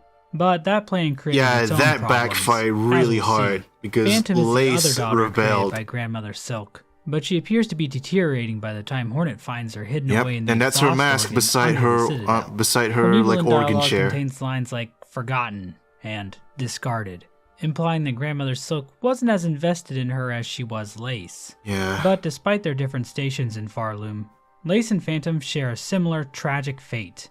Inside this area is an empty tank. Playing the needle reveals a thread memory of Lace. Yeah, I remember playing a needle on that. Tank. The dialogue reads, "She spun us to fade. She spun us to break. Why us, sister? Why us?" Lace seems to resent her mother for her form, saying, "This weak, wasting existence. Yeah. This was not life. Just a husk shaped to act as a child." Lace's hunter's journal entry also claims that it would take a lot of silk to maintain Lace's form. So it seems Grandmother Silk's silk-spun children were fragile creations. Yeah, they were fragile on purpose, so that they would rely on her. In her Needlein dialogue to free her from her fading fate. And Lace, free her we did. Hand, still isn't too happy about the whole being born frail thing. Yeah. Huh. I wonder if this will be important later. At some point during all this, choir bugs were sent out from Farloom to track down and retrieve the Weavers and their kin. The cages used to transport these Weavers can be found in the cradle, giving us insight into where I they were remember captured. that area. A frail bug with 1/8 Weaver ancestry was found in the Sand Sea Waste. Another 1/8 Weaver was mortally wounded and taken in the Black These are areas that we've never seen and before. A quarter ancestry Weaver was staked to serve. City of Steel, and taken okay. under the City of Steel. We can also find a Coral Commandment possessed by one of the bugs that kidnapped Hornet, which reads, "What does it say? Full chamber to the kingdom of the White Worm. Claim the Weaver in half-part. Last of their line. Yeah, Send this strong is with silk. This is probably near the bridge that we exploded at the start of the game. Ah, I see. Yeah. These group of guys, they got back from Hallownest, but one Silkfly was all it took to destroy the Free Hornet long enough for her to essentially destroy not only the cage but also the bridge they were on, and that was how Silksong starts. So yeah, she managed to escape, and just barely though. It's anticipated. Quell with Rune Cage. What's interesting about this line is the phrase, sensed strong with silk, which possibly implies that the Weavers could be sensed from Farloom, possibly explaining how the locations of the Weavers were known. Yeah. It seems most likely that Grandmother Silk ordered these Weavers captured. Her exact motives are never directly stated, but it seems likely to me that Grandmother Silk wants these Weavers for their silken strength. Maybe she intends to bind these Weavers to herself, making her even stronger. While we know several Weavers were brought back to Farloom, only one can be found alive in-game. Yeah, Widow. Widow is a pretty mysterious character in the lore. She is extremely loyal to Grandmother Silk. Removed, and heavy pins were stuck in her spine to keep her from making her own silk. Widow is a fanatic for Grandmother Silk, and a thread memory of her worshipping her in the cradle can be found. Widow is a bit crazed when Hornet finds her, and that seems to be the result of her mask being removed. We know from Hornet's interaction with Mask Maker in this game that masks can in fact alter a creature's personality. But who exactly removed Widow's mask, and why? Yeah. One theory is that Widow is the Quarter Weaver who was captured and staked to service. That would make some sense, since Widow has been literally staked in the back, and is now serving That's a bit too on the nose, though. However, the stake to service line might be referring to what state this weaver was in when they were first found by the choir bugs, not the ultimate fate they faced once back in Farloom. Aside from that, some of Widow's dialogue makes me think that something else is going on here. When she meets Hornet, Widow refers to her as spawn of those who dared to flee. This line implies to me that Widow didn't flee Farloom like her sisters. Otherwise, it would come off a bit hypocritical.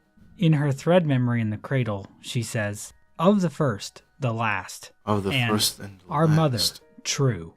These lines imply Widow has a much more direct connection with Grandmother Silk, as opposed to being only a one-fourth weaver born somewhere outside of Farloom.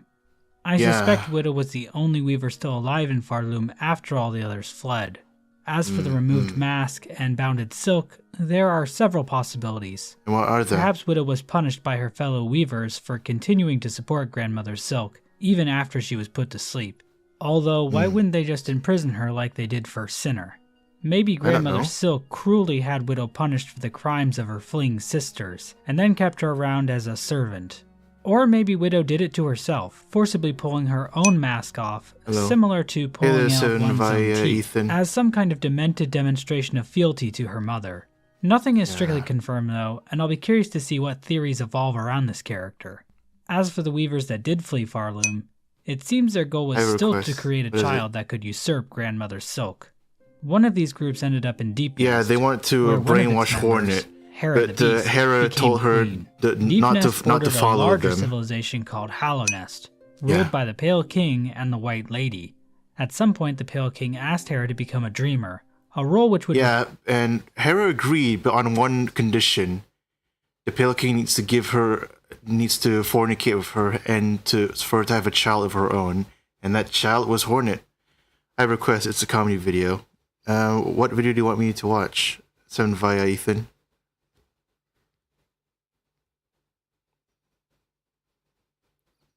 Just put in the title and I'll put it in for... Huh? Wait, why the heck is it not? Just put in the name of the title, and because I have it... I disabled links because a lot of it's called Ghost Tour by Netflix is a joke.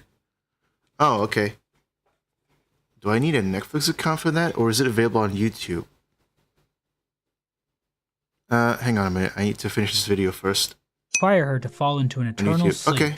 Hera agreed, but only if the Pale King gave her a child. Yeah, the exact details of what happened next are far too dangerous to discuss here on YouTube. So please type this URL into your browser if you really want to know. What the heck?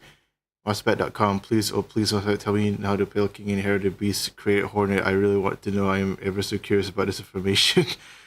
Is that... Okay. Maybe I'll look up what this, if this link is actually real or not later, but not right now. Either way, the result of all this was the birth of Hornet. We see during the Red Memory in Act 3 of Silksong that the Weavers were watching over Hornet closely, hoping to draw out they were trying to nature, saying, "Prove yourself more Weaver than Worm." But Hera trying to indoctrinate her. Hornet, "Ignore them, daughter. They're whispers. Greater, Hera wants grander, her to be Weaver, Guardian, Queen. Those are their desires, not your own. Certainly not mine. Only if you resist them, you might see it. Another hope beyond." Yeah, Hera wants her to grow up the way she wants to, hope that she would not the way the Weavers want to. Grandmother Silk. Hera, on the other hand, seemingly had no interest in this plan, encouraging Hornet to forge her own path. There's just one wrinkle to all this I just don't understand. What is it? During the events of Hollow Knight, we see that the Weaver's den in Deep Nest is completely abandoned, save for one Weaver which can be spotted watching the night. According to the Weaver song charm found in this area, these Weavers actually left Hollow Nest for their old home, Farloom. But if that's the case, what happened to them? The Weave Nest tablets make it pretty clear that they wanted to stay as far away from Grandma Silky as possible. The only possible indication of where the Hollow Nest Weavers went can be found in Weave Nest Absalom in the Abyss. In this Weave Nest, Hornet can find the Far Sight item. This item allows observation of her vast... That one, for some reason, in Hollow Knight Silksong, you don't have a percentage thing. you only unlock the percentage thing after you get this and install it in your Bell home. Which, I don't know why that's a thing. Like, okay, Dude Cherry. This is just extra steps to see how far we're in the completion stage of the game, but okay. Distances, and can tell Hornet the state of the world. In the real world, this would be a horrifying mass surveillance device, the likes of which only exist in fiction stories, like the classic novel 1984. But in-game, it basically means the player can now see the game's completion percentage. Yeah. There are a lot of parallels that can be drawn between this item and... Did you just do... I'm sorry, did you just do a 6-7 joke?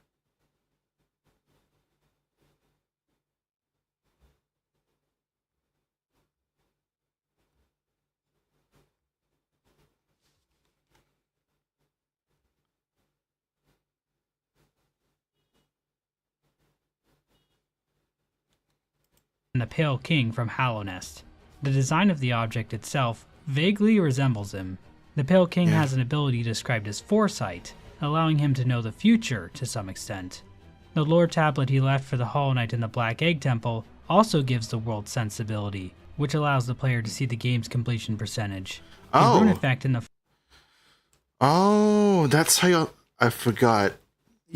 I thought that you already had the percentage thing, but no, you unlock it during your... before you fight the Hollow Knight.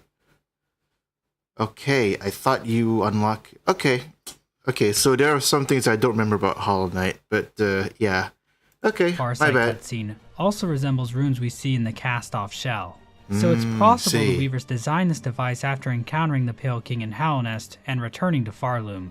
But if that's the case, where are they? Yeah. Another possibility is that the Weavers encountered a different worm than the Pale King, and that's what inspired them to build the Farsight.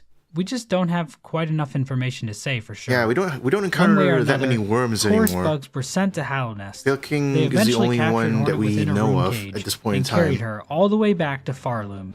And now we finally made it to the events of Silksong proper. It's at this point I want to thank a few people for their help on this video, talking lore with me and sharing ideas, as well as the Hollow Knight wiki community in general, for just being really cool. Also the modding community as well. It took a bit of time for the wiki and mod communities to build up around Hollow Knight when it released back in 2017. So it's been awesome to watch the community tear Silksong apart like a pack of ravenous hyenas on the Serengeti. It honestly brings a tear to my eye, and I don't even cry that much anymore. As the party arrives in Farloom, a silkfly appears out of nowhere and breaks the rune on Hornet's cage. Hornet escapes from her captors and begins her long trek up to the citadel, telling the chapel maid, "Then I shall seek their citadel. If the veiled bugs would go to such lengths to bring me here, I intend to find out why." Along the way, Hornet will meet beloved characters such as Quiet Pilgrim, Fearful Pilgrim, Aged Pilgrim, Tall Pilgrim, Solemn Pilgrim, Worried Pilgrim, Dejected Pilgrim, Wary Pilgrim, Exhausted Pilgrim, Pilgrim Preacher, Humble Pilgrim, Scared Pilgrim, Horned Pilgrim, and everyone's favorite, Mort. Are you This guy's rage baiting me. Oh my god. No mention of Sherma. No mention of Garmon and Zaza. Are you kidding me right now? She'll also find corpses of her dead ancestors, who have waited for her arrival so they could share their strength with her in hopes that she may dethrone Grandmother Silk. Hornet will also face some of her greatest threats yet. Like what? Such as lava, spike traps, thorns. Okay, that spike trap actually got me. It wasn't until like a couple of streams later that I figured out how to disable that spike trap. And also, goddamn, the diagonal pogo of Hunter's Crest. I hate that so much. Rocks, bells, steam, and other such obstacles worthy of challenging a godlike being such as Hornet. Hornet can bear witness to many strange rituals along her way. She can find pilgrims enthralled in worship, she can break bread with bugs still in control of their senses, and she can even learn to play almost 10 whole songs on her needlein. Hornet can even stumble upon a strange cult of burning bugs obsessed with flame. I I hate this boss so much because you don't get silk if you hit it. You have to do a no-heal run with this boss. I hate this boss so much. Within the thicket, Hornet can Thankfully, find the father I of the took him flame, down in a giant at totem the and god, third or fourth containing try. the burning corpse of an aged bug. Yeah. Huh. I wonder if this will be important later. Depending on how not she that ascends much. Farloom, Hornet can also be attacked by Lace in Deep Rocks. Well, Lace is conducting silk flies in this scene, perhaps indicating that she is the one who freed Hornet from her cage at the start of the game. oh. Lace seems jealous that her mother is more interested in Hornet than her, so she has decided to kill Hornet to keep her from reaching her mother at the Citadel. However, if Hornet takes a different route to the Citadel, Lace will just show up and taunt her without actually fighting her. A true hater. In her journey, Hornet may also come across Haunted Bellheart, a town whose citizens have been strung up by silk I remember into when the initially air. came to this Hornet place, I was like, what the describes hell's situation going like on? this. The thread sickness. I've seen its like upon the roads, but there it does not discriminate. The curse that strikes the town, it is driven, focused, a cold use of silk at a concerning scale. Upon investigating the area, Hornet discovers the culprit. Yeah, While Widow's not the one source of the silk who itself, Widow can play Bellheart music upon it haunted. to manipulate the silk to her whim. Widow curses the town as a gift for grandmother's silk, and now sees Hornet as another offering she can give her mother. Yep, and then Once Hornet defeats initial Widow, boss she fight. binds the ancestral art Needlin. Yep, essentially From here, Dream Hornet Nail, but has you have to two paths to the spend Citadel. silk. She can either ring the 5 bells located in the bell shrine scattered throughout Farloom and fight the last judge at the peak of the blasted steps, or she can venture through Sinner's Road to find the Mist, a strange region of It took me a while for me to... You know what the crazy part is? I found the broken thing, but I thought I needed something equivalent to a crystal dash for it. It never occurred to my mind that to actually destroy the seemingly cracked wall. I don't know why it didn't occur to me that I could just simply destroy the wall. I thought I needed some sort of crystal dash to destroy it. But, well, it is what it is. warped space in Farloom full of silk flies and vengeful wraiths. By Yeah. playing her Needle for the silk flies, Hornet can find her way to the exhaust organ and defeat Phantom. Upon Yep, defeating where we either can get the Last Judge parry. or Phantom, I love the parry. Hornet will gain access to the Citadel. Too bad it requires 4 Hornet silk arrives to in a use, seemingly though. empty Citadel, until Lace appears again to taunt her.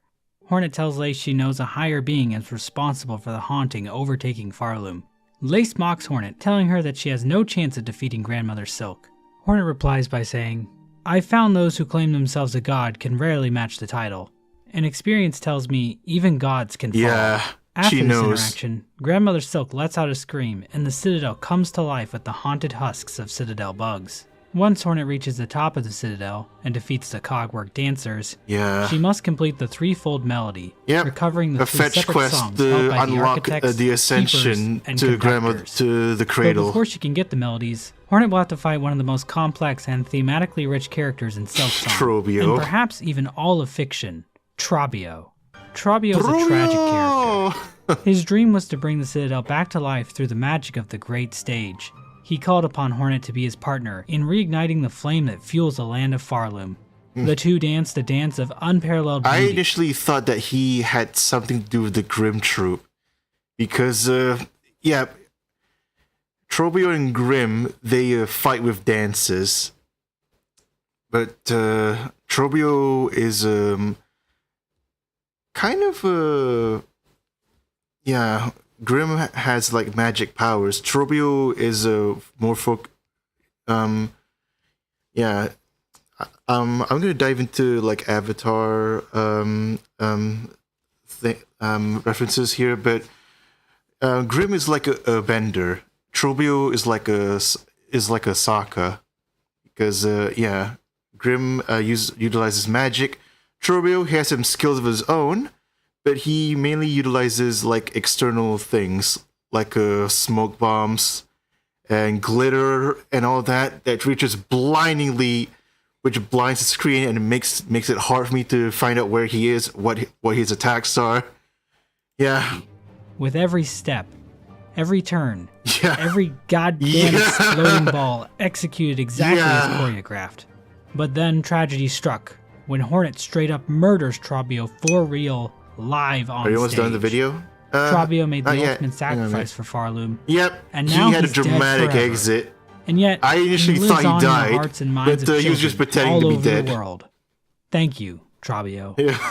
It seems recovering the parts of the threefold melody was meant to be impossible.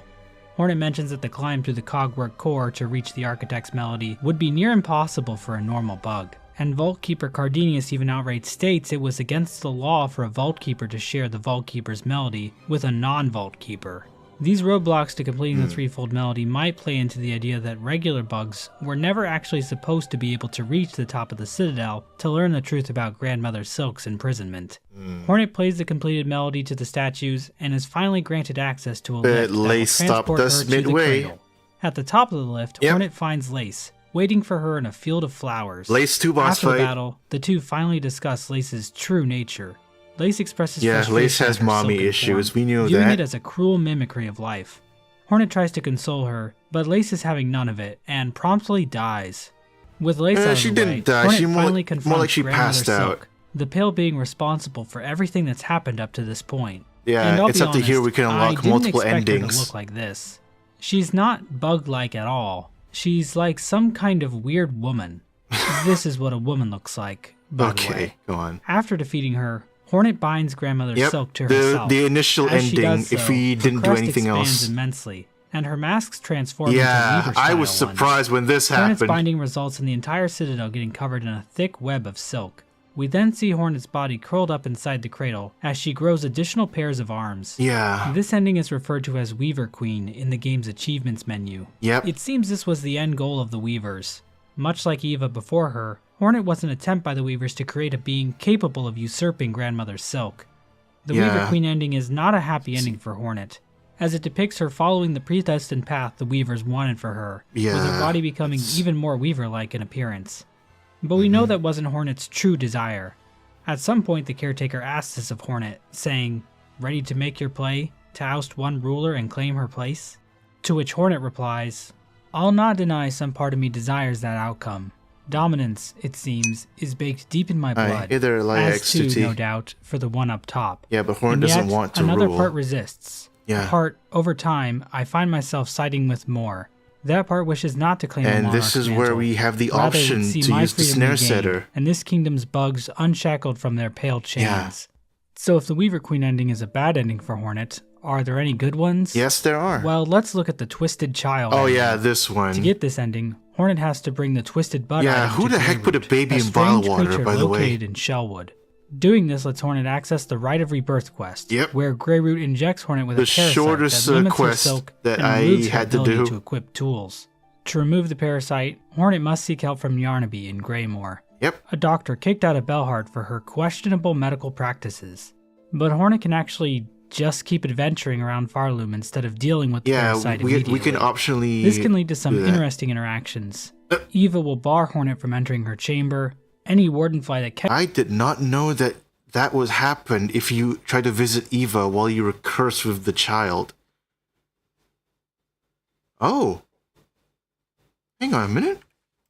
interesting interactions. So you cannot bind other crests while you're cursed. Eva will bar Hornet from entering her chamber. And I didn't know that Eva would straight up ask. Yeah, I didn't know that Eva would straight up do trespass you from her domicile. Chamber. Any wardenfly that catches Hornet in a cage will be killed by the parasite. Tip and Pill will refuse to let Hornet. Oh, okay. So if any of these guys were still around while I was infected, they would outright kill the thing inside. Hornet would outright kill them. I did not know that. Okay, so you cannot go into the slab. I mean, at that point, you've already gone into Act 2 once you got access to bile water, so that doesn't make any sense. So, Can be turned into some kind of hardened plant material. Then this happens. I did not notice the crack over there. Holy crap, hang on a second. The back of a couple of frames.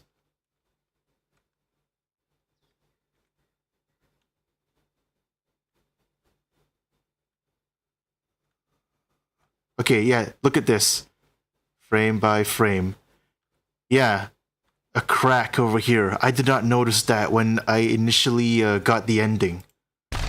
That's what that sound was. And we didn't get to see what came out of the rubble. So I don't think that's a particularly good ending. Yeah, that's probably one of the worst endings in the game. But the bad endings don't stop there. There's actually... What the? Huh? Wait a minute. Frame by frame, frame by frame. What the hell is this ending? I never got this ending. Don't stop there. There's actually another ending that was cut from the game called Oh, it's cut from the game. Okay, that's why I didn't get the ending. Okay, never mind. Strung to Serve. From what information I've seen, this ending was originally going to trigger if Hornet hadn't rung enough of the Bell Shrine bells across Farloom. So that ending is if you didn't ring all 5 of the bells. How the heck would you avoid the 5 bells? If you explore around, you'd trigger all 5 of them immediately before even going to Act 2. How the heck? Okay. Cut line from Caretaker implying these bells weaken Grandmother Silk. In the final game, these bells just unlock one of the 2 paths to the... Oh, so initially this gate didn't exist. Okay, so yeah, the 5 bells that you can find in the areas of Act 1. Okay, yeah. Citadel, so they aren't quite as important as they might have been earlier in the game's development. In this ending, Grandmother Silk overpowers Hornet at the end of the battle. We get a shot of what appears to be some kind of fusion between the 2 beings. Yeah, and Grandmother Silk absorbs Hornet instead of the other way around. Got it. So in this ending, it seems like Grandmother Silk succeeded in taking Hornet's strength and is now free to enslave all of Farloom to her will. So that's a really bad ending. Yeah. But don't worry, I'm sure the next ending will be good, right? Well, no. The snare setting ending? It's honestly not even really an ending. If Hornet helps enough people in Farloom, the Caretaker will eventually suggest to her a method to trap Grandmother Silk. If I didn't know Act 3 was a thing, I would have ended the stream after I was done with Grandmother Silk. Thankfully, Lisa told me about Act 3, so I was like, how do I get to Act 3? And she told me to just do a lot of quests around, and so I did. And lo and behold, I unlocked this option. This involves collecting the souls of the Caretaker's remaining relatives left in Farloom. 1 in Bellheart, 1 in the Moss Grotto, and 1 from Bilewater, which you need to kill Grohl the Great for.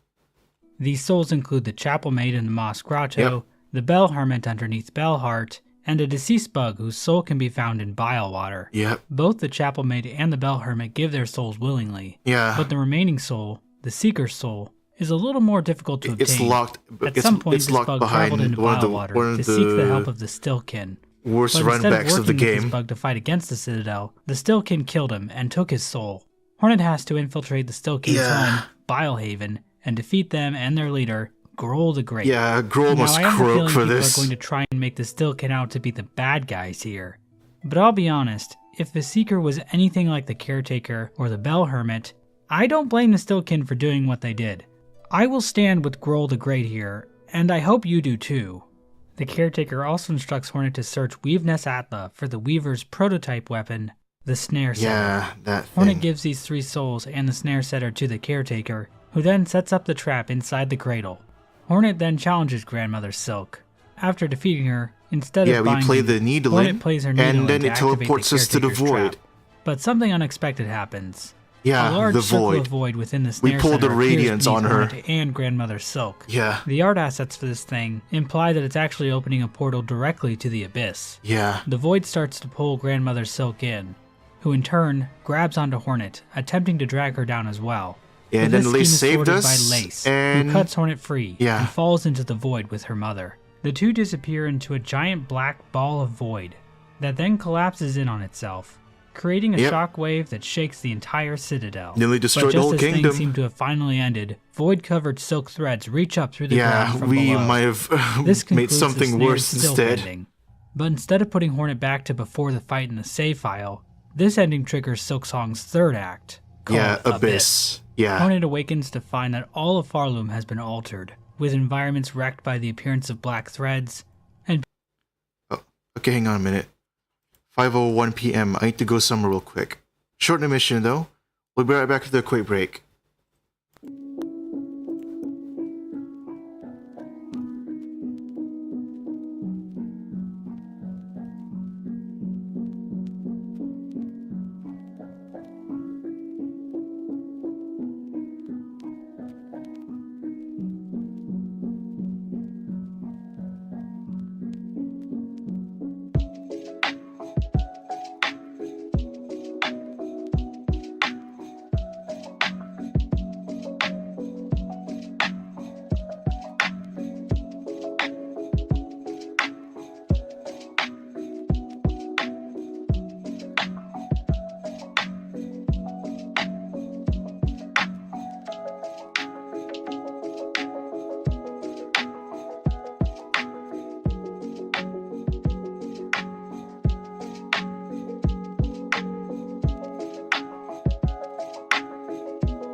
Alright, I'm finally back.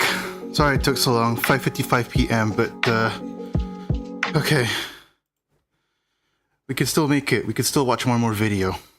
I'm willing to extend the stream to at least a little bit after 7 p.m., but not more than that. I want a repeat of what happened yesterday. Okay, let's continue this, shall we? All of Farloom has been altered, with environments wrecked by the appearance of black threads, yep, knew that. NPCs killed in the quakes, and enemies Loom possessed by Void. Hornet. That can happen. Okay. Bosses can be infected by the Void. I did not know that. Oh, thank God I got killed all of them before I can continue Act 3. Hornet travels back to the ruined chapel where she confronts the caretaker, the chapel maid, and the bell hermit, who we learn at this point are actually snail shamans. It turns out their fascination with the Void led them to try and use it in combination with the snare setter to trap Grandmother Silk in the abyss. The only problem is Lace also fell into the trap. This has caused Grandmother Silk to violently resist against the Void, continuously creating more silk to keep the abyss from consuming her daughter. And at the same time, Void-infused threads connected to her cocoon have shot up into Farloom, threatening to destroy the entire kingdom. Hornet resolves to travel to the abyss to investigate. She heads to the deep docks to seek the help of Ballo in using the old diving bell. Yeah, that's the diving bell that I mentioned earlier. Ballo obliges, but the age of the bell causes a malfunction, leaving Hornet stranded. We didn't use it for too long, and now it's deteriorated. Hornet looks for Grandmother Silk, but discovers that she has been submerged within the Sea of Void. Yeah. Lace, never one to waste an opportunity to mock Hornet, a white flower for that. Somehow astral projects herself into the room and tells Hornet there's nothing she can do to save Farloom. Yeah, I don't know how she should do that, she saved Hornet as an act of rebellion against her mother for creating her so frail, and seems to relish in the idea of dooming her mother and all of Farloom along with her. But Hornet remains determined, claiming that she will acquire the bloom that repels the dark. Yeah, the white flower. Hornet returns to the top of the abyss, only to find that the diving bell has disappeared. Yeah, so I was surprised when that happened. Back out of the abyss herself.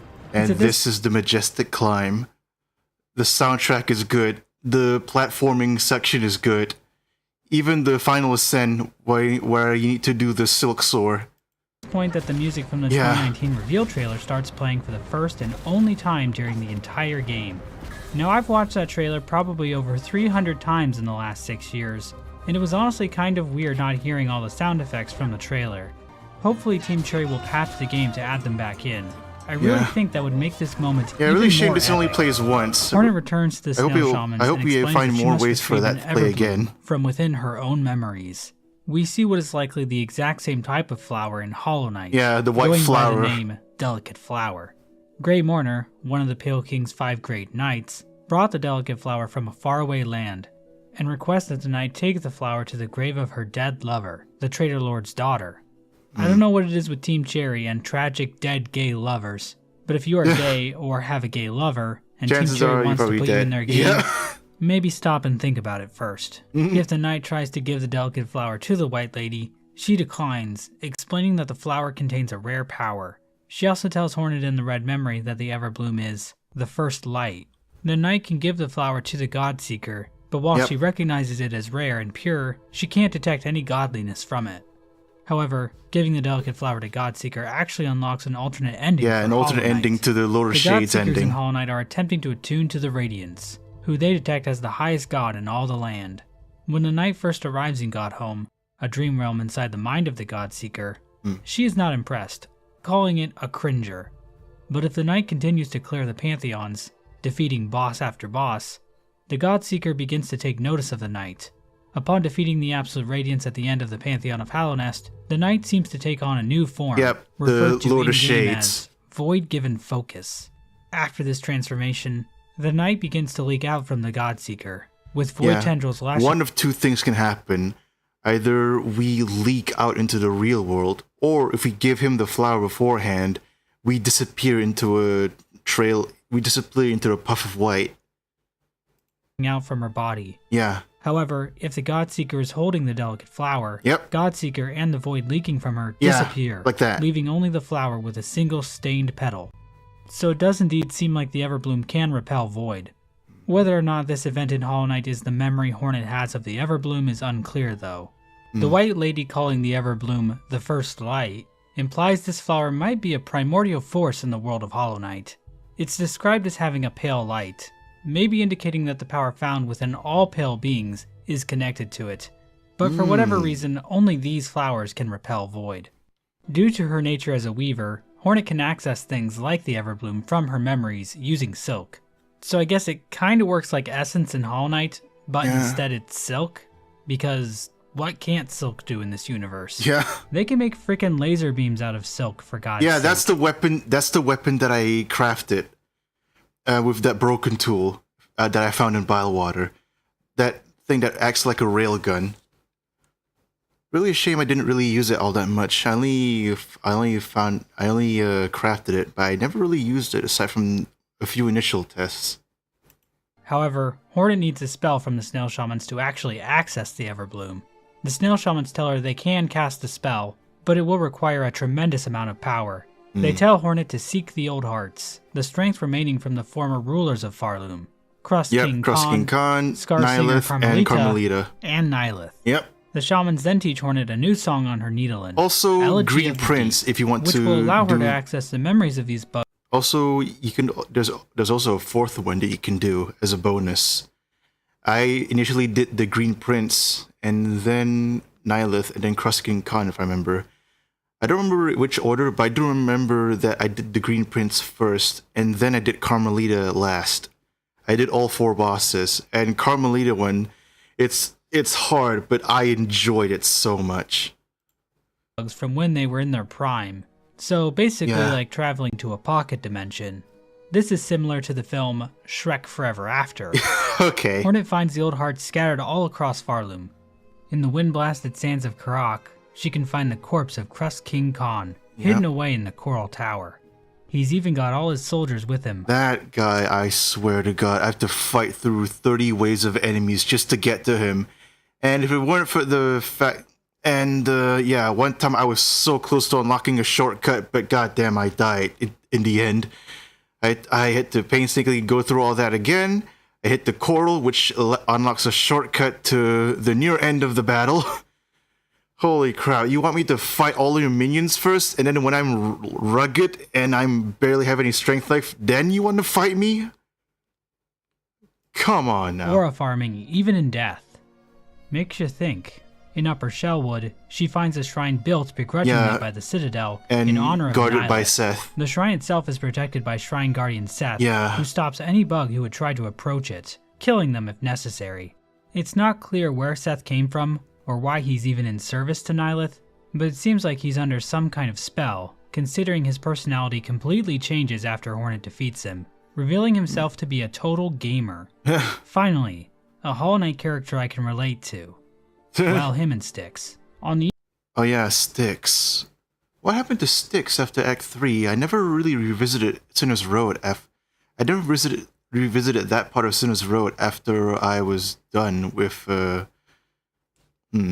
After I delivered the egg that allows Styx to create more silk bugs that allows me to get my silk cocoon back after death. Never really visited him after that. What happened to him after during Act 3? I wonder. What else was I going to say again? Oh yeah, Seth. I found out in the middle of stream that Seth was a OC character created by a kid who was dying of cancer, and this is his legacy. And Team Cherry added him into the game to honor his legacy. So yeah. East end of Farfields, Hornet can find the withered frame of Scar Singer Carmelita, who's gotten a little bit bigger since she was young. Yeah. I've heard this is what protein powder does to you. Playing her newly learned song will allow Hornet to battle Khan, Nihilith, and Carmelita in their prime and claim their hearts for the Snail Shaman's ritual. Hornet can also, completely unprompted mind you, track down the Green Prince on the border of Verdania and murder him while he mourns the loss of his lover. Hornet will then call him Vane in her murder journal. What the Okay, but listen, in my defense, Lisa, one of my chatters, Lisa, told me that Green Prince is the easiest one out of all of them to fight. And Yeah, he technically was. He's just the same cogwork dancers, but one of them I can't even hit, but they can hit me. So yeah, and also they have updated spells as well. For example, their like hugging dancing spell, when they unite, they turn into like this tornado that spins around in the room. God damn. Fuck Hornet. This means Hornet can actually acquire 4 old hearts. Yeah, 4 hearts. Whichever one she doesn't give to the snail shamans will get put on a shelf in her bell home. Yeah. What is her problem? Upon bringing the old hearts to the snail shamans, the trio cast their spell, sending Hornet into the red memory. Yep. A dream space flashing back to moments of her past. We see the Weavers influencing Hornet from a young age, where we encouraging get to her see to embrace all her the Weaver lore. heritage. We then see Hera telling Hornet to forge her own path in life, and that she is not bound to follow the desires of her Weaver kin. Good mom. Yeah. We then see Hornet She was training a great with Hive mom, Queen Ian. Vespa, the ruler of the Hive. This is how a she got location her hidden weapon. away in the far reaches of Hallownest. The idea that Hornet was trained by Vespa was mentioned by Ari Gibson all the way back in 2017, but he implied the relationship might not have applied anymore. But 8 years later, Team Cherry has finally confirmed it. Now, you might think that this interaction finally explains why Hornet's name is Hornet, but the game technically doesn't indicate that anywhere in Vespa's dialogue. For all we know, Hera just named her that. At the end of the Red Memory, Hornet confronts the White Lady, who defends her actions regarding the creation of the vessels. In case you forgot this minor plot point from Hollow Knight, it's not minor, it's a major plot point. Created the vessels by dropping their children into the abyss and allowing the void to hollow them out. One vessel was chosen to contain the Radiance, a vengeful moth god who has infected the kingdom of Hallownest with a sickness that preys on the minds and dreams. The Pale King shared a moment with the Hollow Knight when it was young, and that moment was what the Radiance needed to essentially make the Hollow Knight a defective like seal. So yeah, that's that. Of its citizens. Not only does this plan fail, as the Hollow Knight wasn't pure enough to contain the Radiance, but countless more vessels, including the player character from the game, were abandoned in the abyss. Hollow Knight's story How did we escape from there, by the way? They never really mentioned.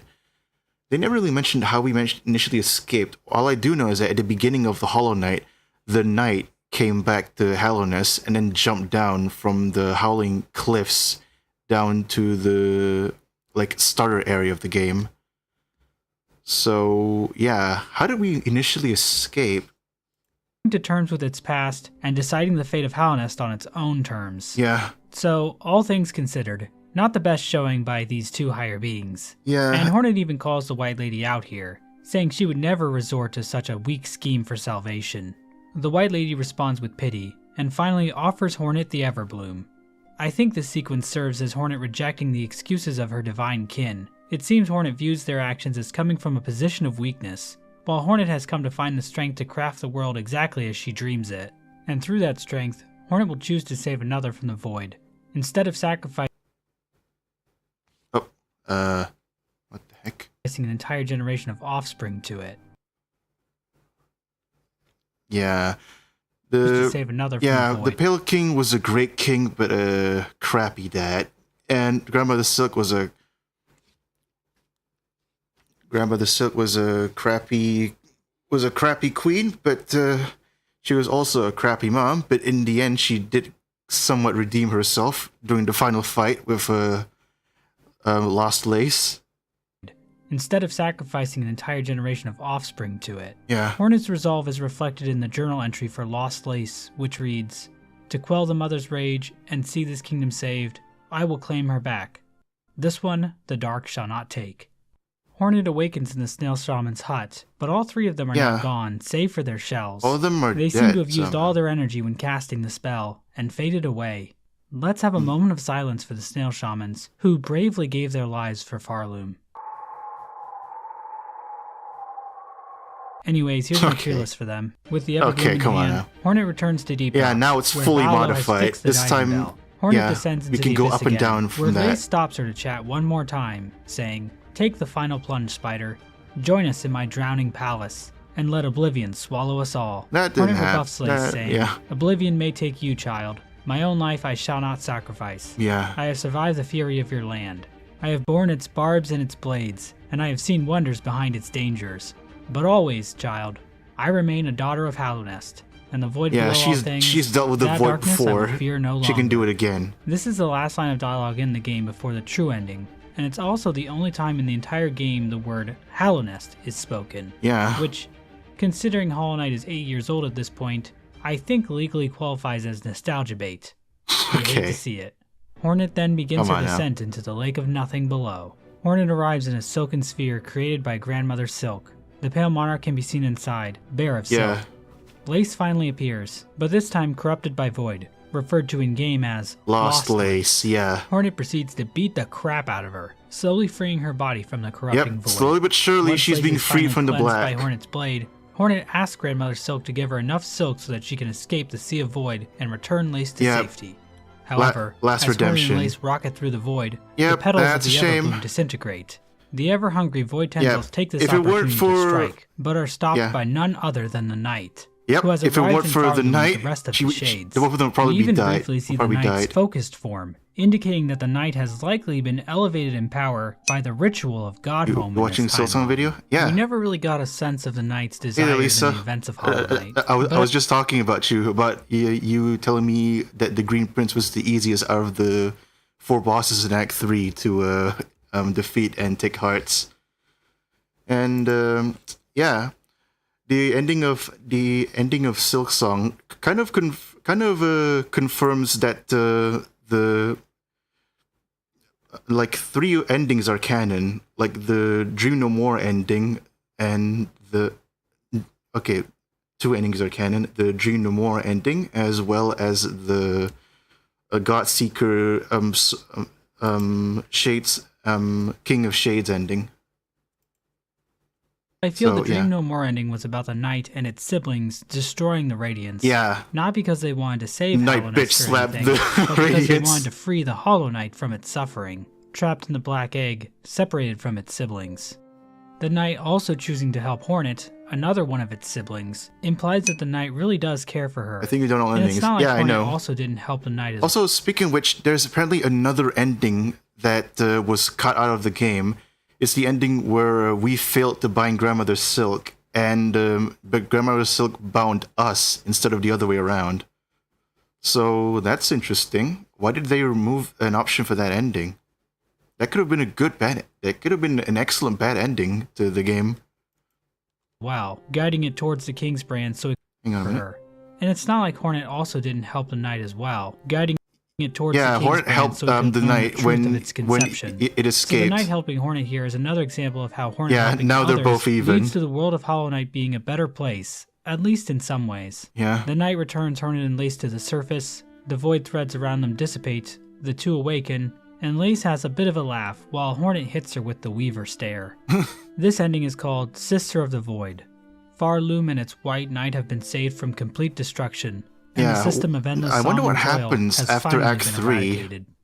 But now that we've talked about Like, what are they going to show us in Sea of Sorrow? Just one question remains. What is this game even about? Maybe it's a story about lineage, and how we shouldn't let our ancestors decide our fate. And I haven't played Parallel on the channel for at least a week now because I'm trying to level up to level 60 at the very least. Because the tower levels, they climb up in increments of 10. So I want to at least level up so that I could at least survive before they one-shot me or something. I haven't seen what pals they're gonna use in the towers yet, but last time I tried to bring water pals into a volcano tower, turns out the boss of that tower is using a lightning pal, which counters my water pals, which try to catch Jet Dragon. Okay, I'll try to catch Jet Dragon. Okay, hang on a minute. Maybe it's a story about lineage, and how we shouldn't let our ancestors decide our fate. Or it might be a biting criticism of how religion is a tool used by the powers that be to extract labor from the unwitting proletariat. It could be an examination of the nature of truth and how the web of lies we spin will inevitably ensnare us. Perhaps it's a story about the relationship between mothers and daughters, and how mutual love and respect should be shared between them. And Adrelon. Adrelon fastest pal. Okay, I'll be sure to keep that in mind. Jet Dragon and Adrelon. With no strings attached. Or maybe spiders are just assholes. Okay. Spiders are assholes, huh? Alright. We're gonna end it like that? Okay. Well... Yeah, I guess. Okay, that's one video down, and it took us like, what? One video out of 5 that I was planning to watch, and it took us like 3 hours to watch. 6:16 p.m. I did promise that I was gonna watch what color are school subjects. Colors! So, yeah. I did promise to watch this, for today's stream, so... I guess we're gonna end it with watching this video, I guess. But, let's see. This video is called What Color Are School Projects by Pixel. So, yeah, I've never heard of this YouTuber before Marshall told me to react to it. So, yeah, it's 6:16 p.m. right now, but I'm willing to extend it. I'm not willing to I'm willing to extend it to at least 7 p.m. I'm not gonna extend it to almost 9 p.m. like yesterday's stream though. So, yeah, I'm gonna try. Let's see what's so controversial about this one. Because apparently this video is kind of controversial. I don't know why. Colors. Yeah. Am I right?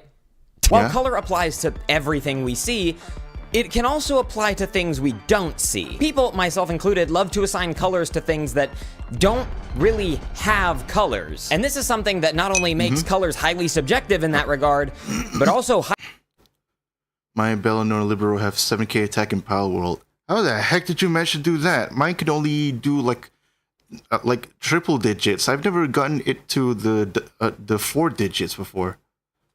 highly controversial. The classic example is if I were to ask you, what color is math? Math doesn't inherently have a color, but Yeah. people love to assign typically red or blue to math. This is one of This might sound weird to you guys, but the timetables in when I was in school, they didn't assign colors to subjects.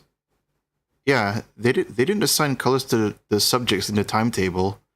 The timetable is completely white with black boxes showing which subject lasts for how long, yeah, like that. I don't really know, but that. Yeah, so this is interesting because I've never encountered this kind of thing before. the most hotly debated subjects on the internet from what I've seen, and also one of the most important. So today, I'm settling this debate once and for all and defining what color school subjects are. And other things. We're gonna get to a lot of other things. It's not just gonna be school. We're gonna do like days of the week and months of the year. Like we'll get to a lot. Oh, okay. Oh, okay. I need to do all of those for that. Okay. Thank you. Right, let's just open this video as controversially as possible. Math is red. Okay. How is that controversial? I probably just lost half of my viewers. But math is red. What feelings does red invoke? Pain. Suffering. Oh, okay. Anguish. Passion. Intensity. Math. My favorite. Okay. Come on now. Math isn't really that hard. It's just numbers. It's not that difficult.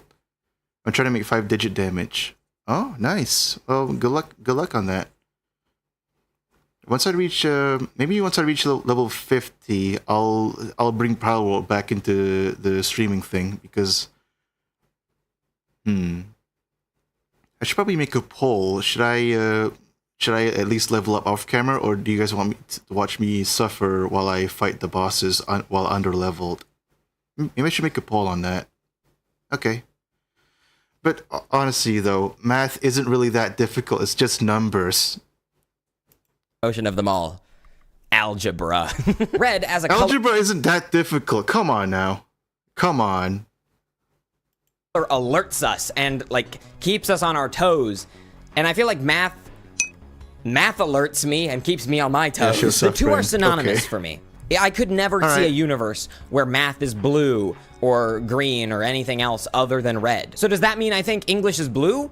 Yeah, I don't know why I set that up like I was gonna defy expectation. Literature, language arts, social studies, that whole shebang, that all fits very nicely into blue for me. And there is a world where I could see it being green, but for me, science overrides that and takes green easily. To be honest, I could also see science being blue, but for me, it's just the connection between like nature and natural things, the natural world, that's if why you will, science is green. And science. Nice. Those two are very closely linked a lot of the time. Regardless, math is red, English is blue, science is green.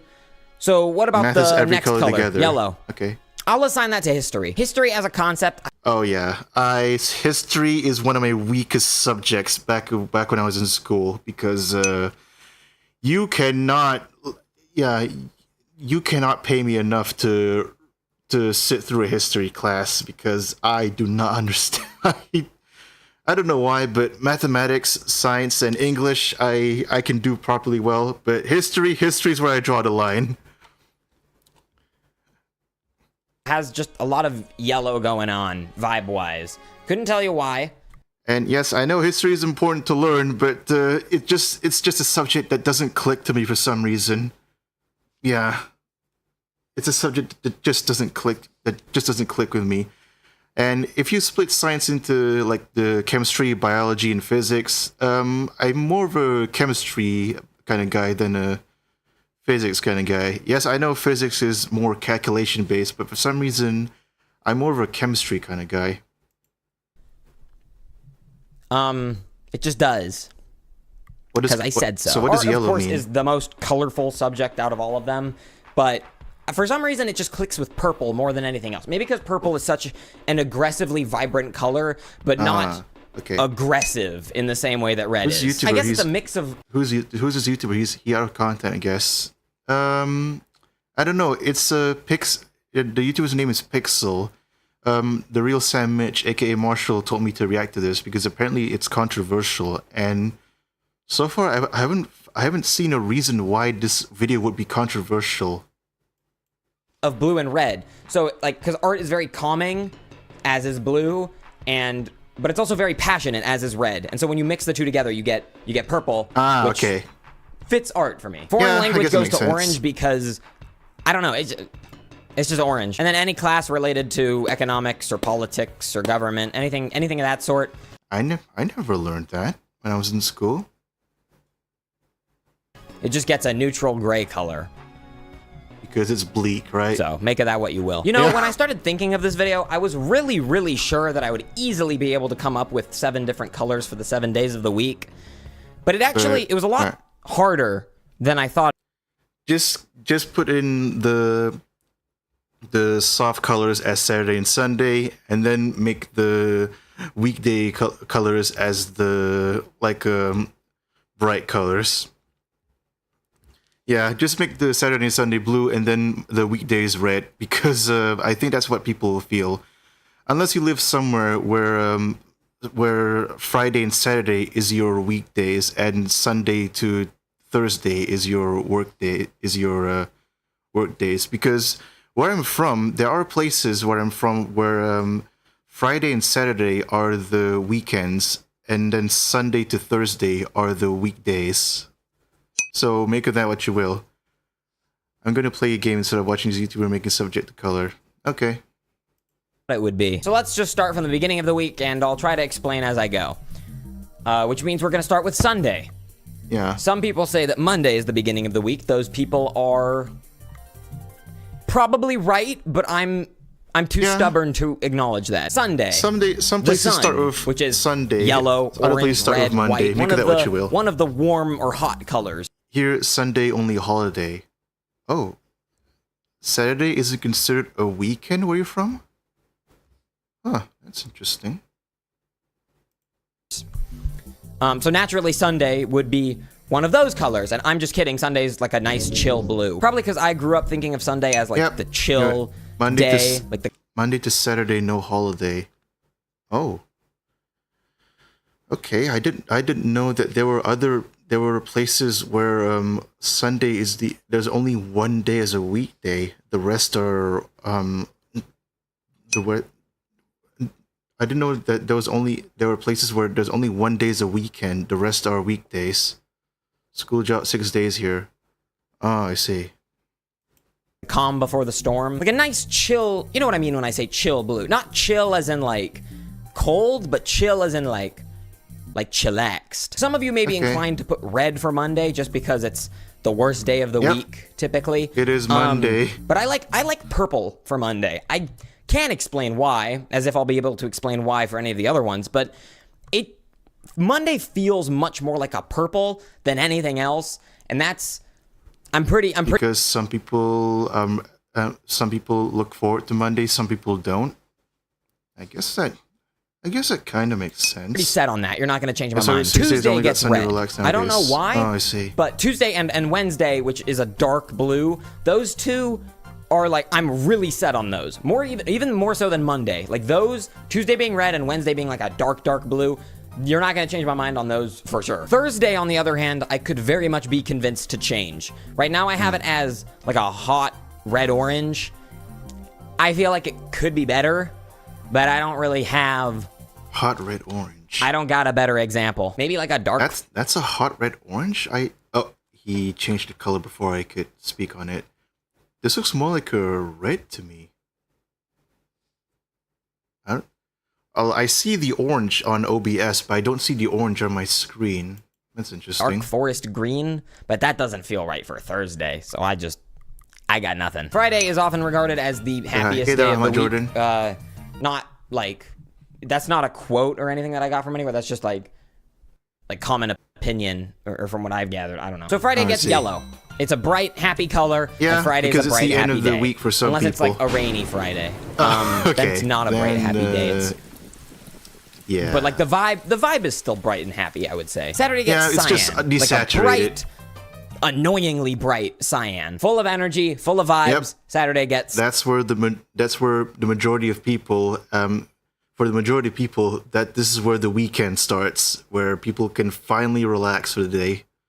Although some people can't, because there are days where there are places where Saturday is considered as a weekday, not a weekend. So, yeah. A very energetic color, I would say. What's something similar to days of the week that doesn't inherently have a color? Well, that would be months of the year. If you haven't seen this video yet, I listed out what colors I would put for the months of the year in that, but we'll go over them real quick. January being the cold, icy month. What did you just say up there just now? I saw something up here. What did you say? Okay, you know what? Maybe I need to, okay. Let's, back forward here, forward here, forward. Forward. Okay. Over them real quick. January. Real quick. Okay, that's what... Okay, come on now. YouTube is always like this whenever I'm doing a reaction stream. Live on the channel. Okay, real quick is the... Okay. I spent all that forward and backing for nothing. Real quick. January, being the cold, icy month that it is, gets a light blue. Like almost a snowy blue. It's more icy than snowy, but like it's not like too icy, because then it'd be cold. But like it is cold, but like not like cold. January's cold? Well, I don't have any room to say, because I live in a place where it's constantly hot, and every so often it rains. But yeah, I've never seen. Yeah, I don't experience snowing where I'm from. So make of that what you will. So also, speaking of which, the seasons. Which one do you guys agree with? The winter, spring, summer, and fall, or spring, summer, fall, and winter? Which one do you guys fall in? I don't know.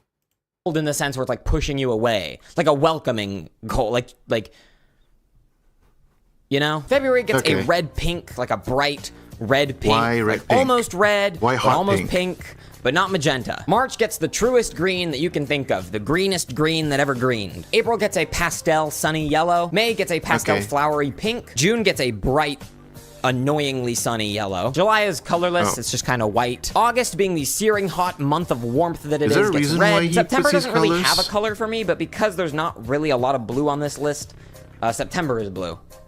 And I said that in the original month video. Like I said something along the lines of September doesn't really have a color for me. September has nothing for me, so September just gets blue, just so there's more blue in here. But the more that I've deliberated on it, the more that September is blue. I kind of convinced myself into thinking that September is blue. How so? That's just the way it is now. October is orange, November is brown, and December is red, but kind of almost like a slightly dark red. Yeah, crimson, reddish brown, by the looks of it. Crimson is a dark red. Is crimson a darker red? Speaking of red, earlier I talked about red invoking feelings and emotions. So what colors would I assign to different emotions? Honestly, I don't think this one is too controversial. Obviously, joy would be yellow, sadness would be blue, anger would be red. Yeah, fear would probably be like a light, like a lavender purple color. And then disgust would be like a slightly lighter than green. They should make a movie about this. This is a good idea. All jokes aside. They did. It's called, what was it called again? It's a movie where, it's where the meme, do you ever look at someone and wonder what is going on inside their head? That's where the meme came from. I can't remember the movie from the top of my head. But it's the movie where, like, the main character, the yellow emotion is like a happy, the red emotion is angry, the blue emotion is sadness. There are other colors as well. I don't remember what, though. So, yeah, I think this guy's making a reference to that movie. You ever looked at the ground? I mean, I'd hope so. I mean, yeah. It'd be really weird if you went your whole life without looking down. The ground... what am I doing? The ground. We've integrated the ground into it. I'm going somewhere with this, trust me. The ground beneath your feet is part of a larger land mass, that being a continent. And those obviously have colors because there's things on the continent that have colors, but they still give off a different color for each one for me. North America is red, but like a slightly lighter than red. South America is a lighter than blue. Africa is like a golden yellow. Any reason for these colors? Like because yellow than sunny, bright yellow. Almost like a more natural mustard yellow. Europe is a very planty green, a lighter like yellow green, but more green than yellow green.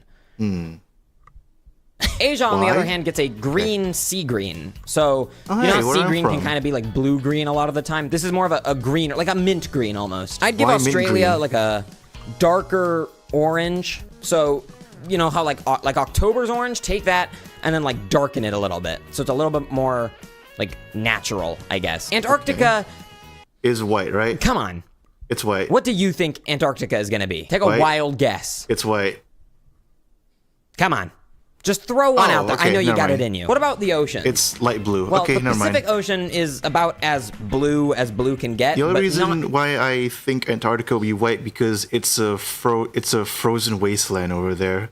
There's probably aside from a few seals and maybe some penguins, there's really nothing there, to be honest. Too dark of a blue. The Atlantic Ocean is the Pacific Ocean, but slightly darker to me. Although, I could also be convinced that it's a sea green. Like, it's very split between these. Why this green? I would think this green would be in the tropical ocean, but not for the Atlantic Ocean. Is it Atlantic in the tropic? I don't know. I don't know what geography.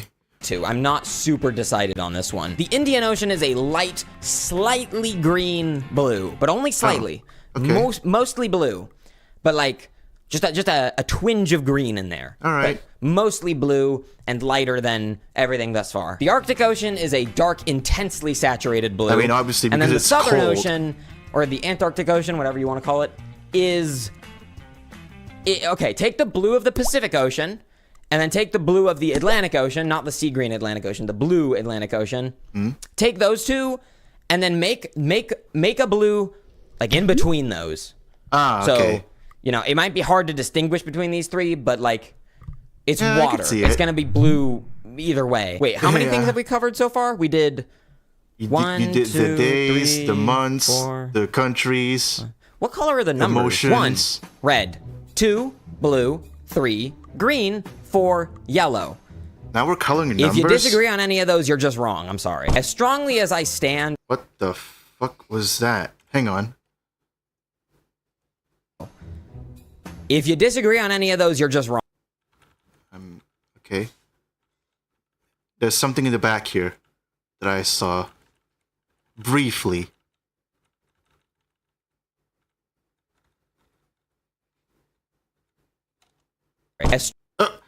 Saw it.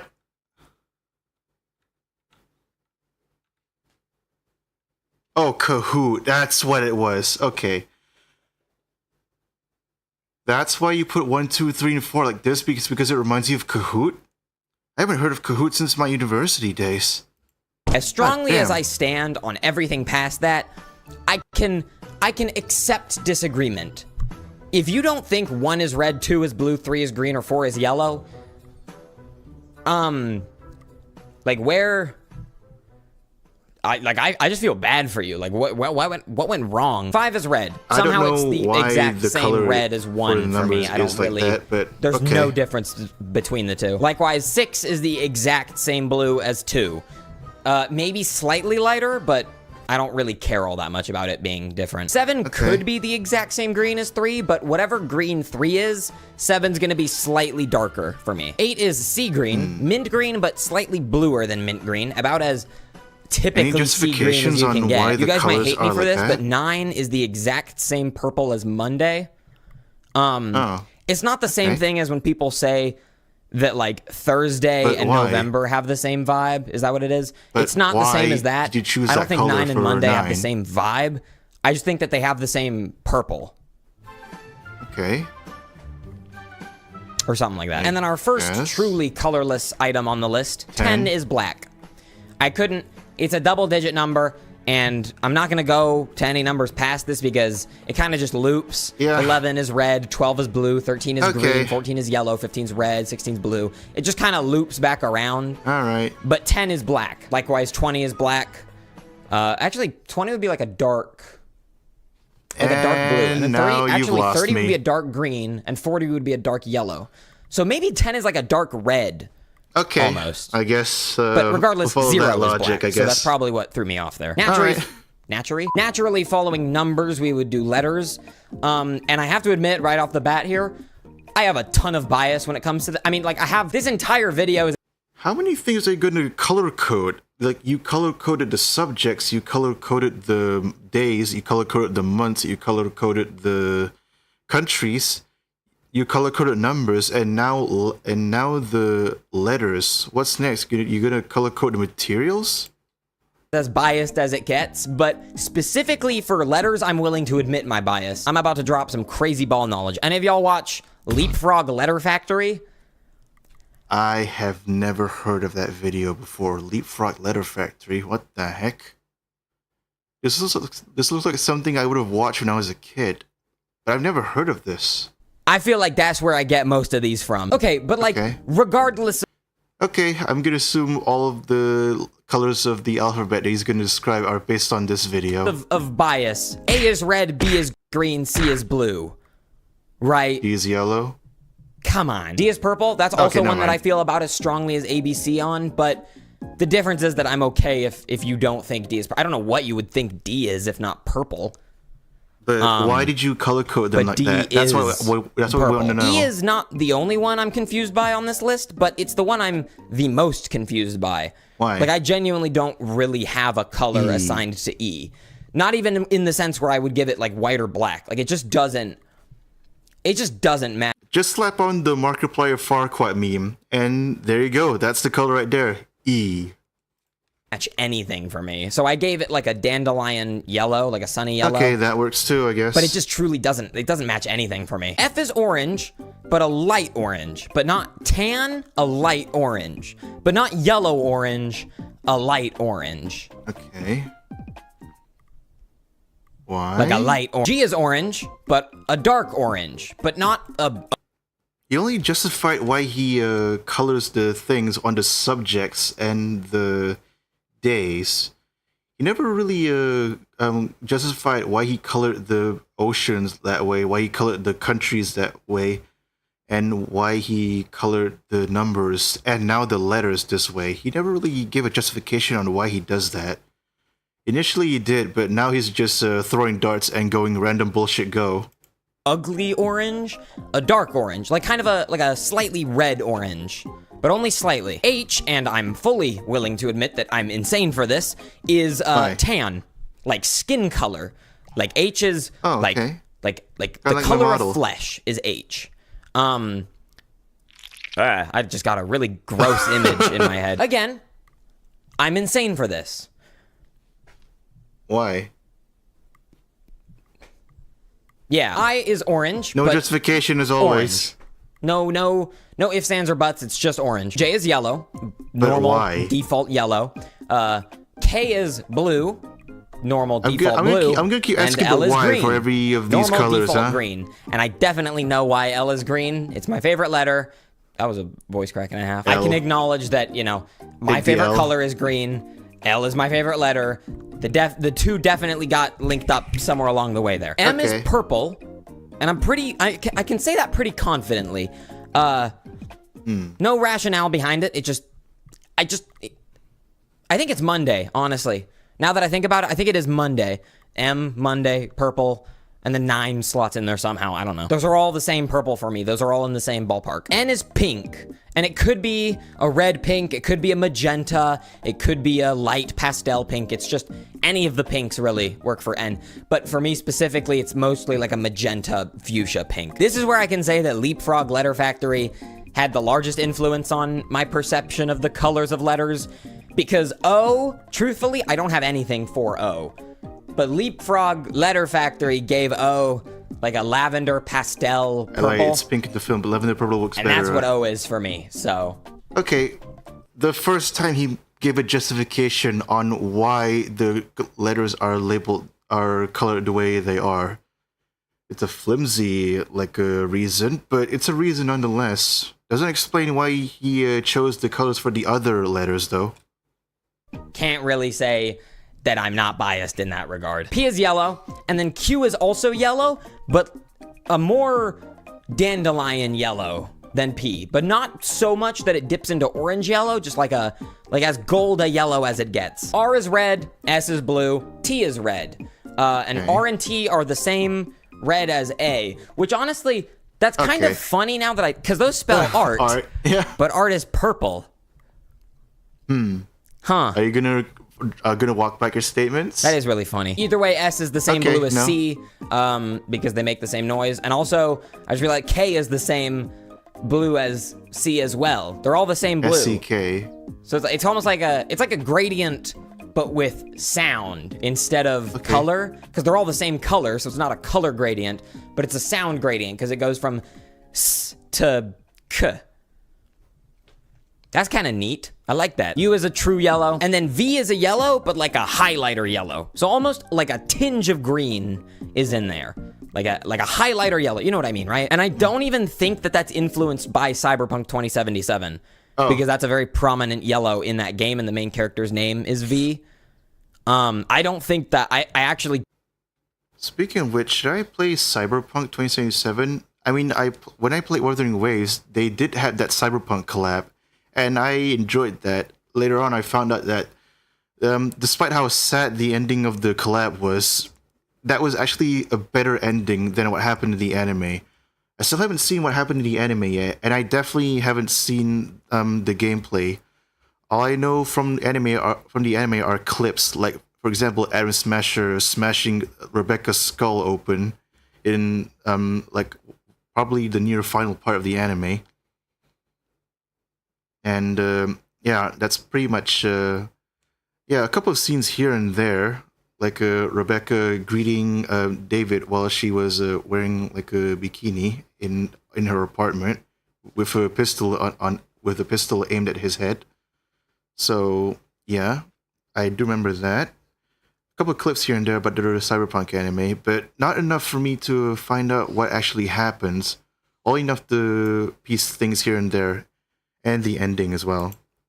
Well, we do know that the ending, Lucy and possibly a couple of other people survived, but we do know for a fact that Lucy survived because Rebecca is Rebecca is a figment of Lucy's imagination in the Cyberpunk collab in Wuthering Waves. Maybe we should put Cyberpunk on the roster on which games to play next, and maybe we should watch the anime together. I don't know where we're gonna watch it though, because if I watch it on YouTube, that's an instant copyright strike for me.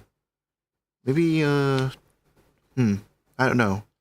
Maybe once I have the Discord up and running, we'll do a watch-along on Discord, and then I'll upload it on the YouTube side of things. Fully cut, though, by the way. So, yeah, I don't know. Maybe we'll see how it goes. Don't, unless it's like a subconscious thing to the point where I can't recognize that it's a subconscious thing. I think that's just coincidence. W is another weird one, but I ultimately gave it like a dark, super saturated blue. X is purple, but could be like a purple, like a dark-ish purple. But I'm not super.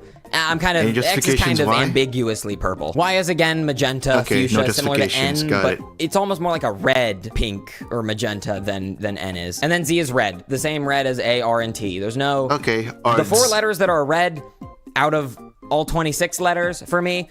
They're all the same red. There's no different reds in here. They formed a squad on day 1, and it's been the same ever since. What about symbols? You're going to symbols now? This is...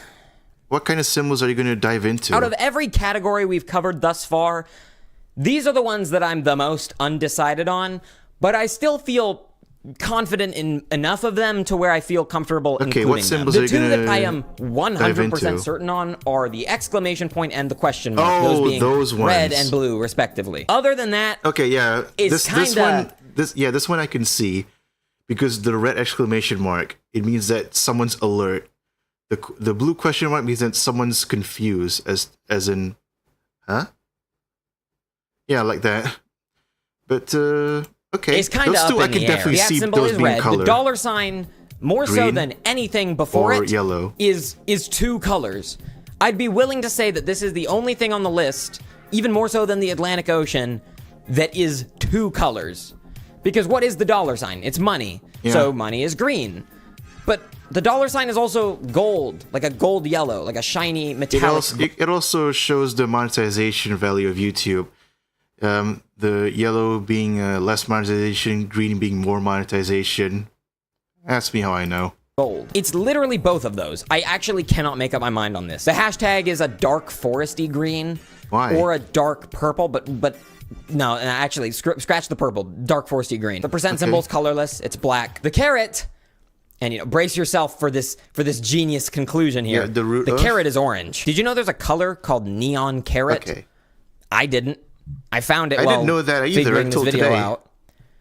I think that's a hilarious name for a color. Because what do you mean carrot is neon? Is the carrot glowing? Regardless, the carrot is orange. That's. It's not the one that I feel the most confident on out of everything on this list, but it's the one that just feels right. It just brings me the most joy in knowing that that's what it is. The ampersand is a true, like, normal green.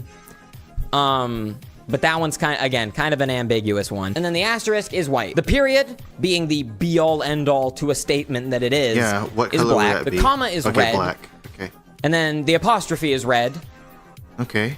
And then quotation marks are red. Come on, they all look the same. Why would they be different colors? The colon is black because the period is black, so why would 2 of them be a different color? And then the semicolon is red. Sense. Because there's a comma in there. So it's just kind of split, red and black. It's just kind of split up between the 2 when it comes to the dots and comma-shaped figures of symbolism. And then just for the hell of it, I'll throw in ellipses. That's black, obviously. Yeah, but the dot I don't know why it would be a different color. I don't even know why. I did not know the dot has a specific name to it. It's called ellipses. I usually call it dot.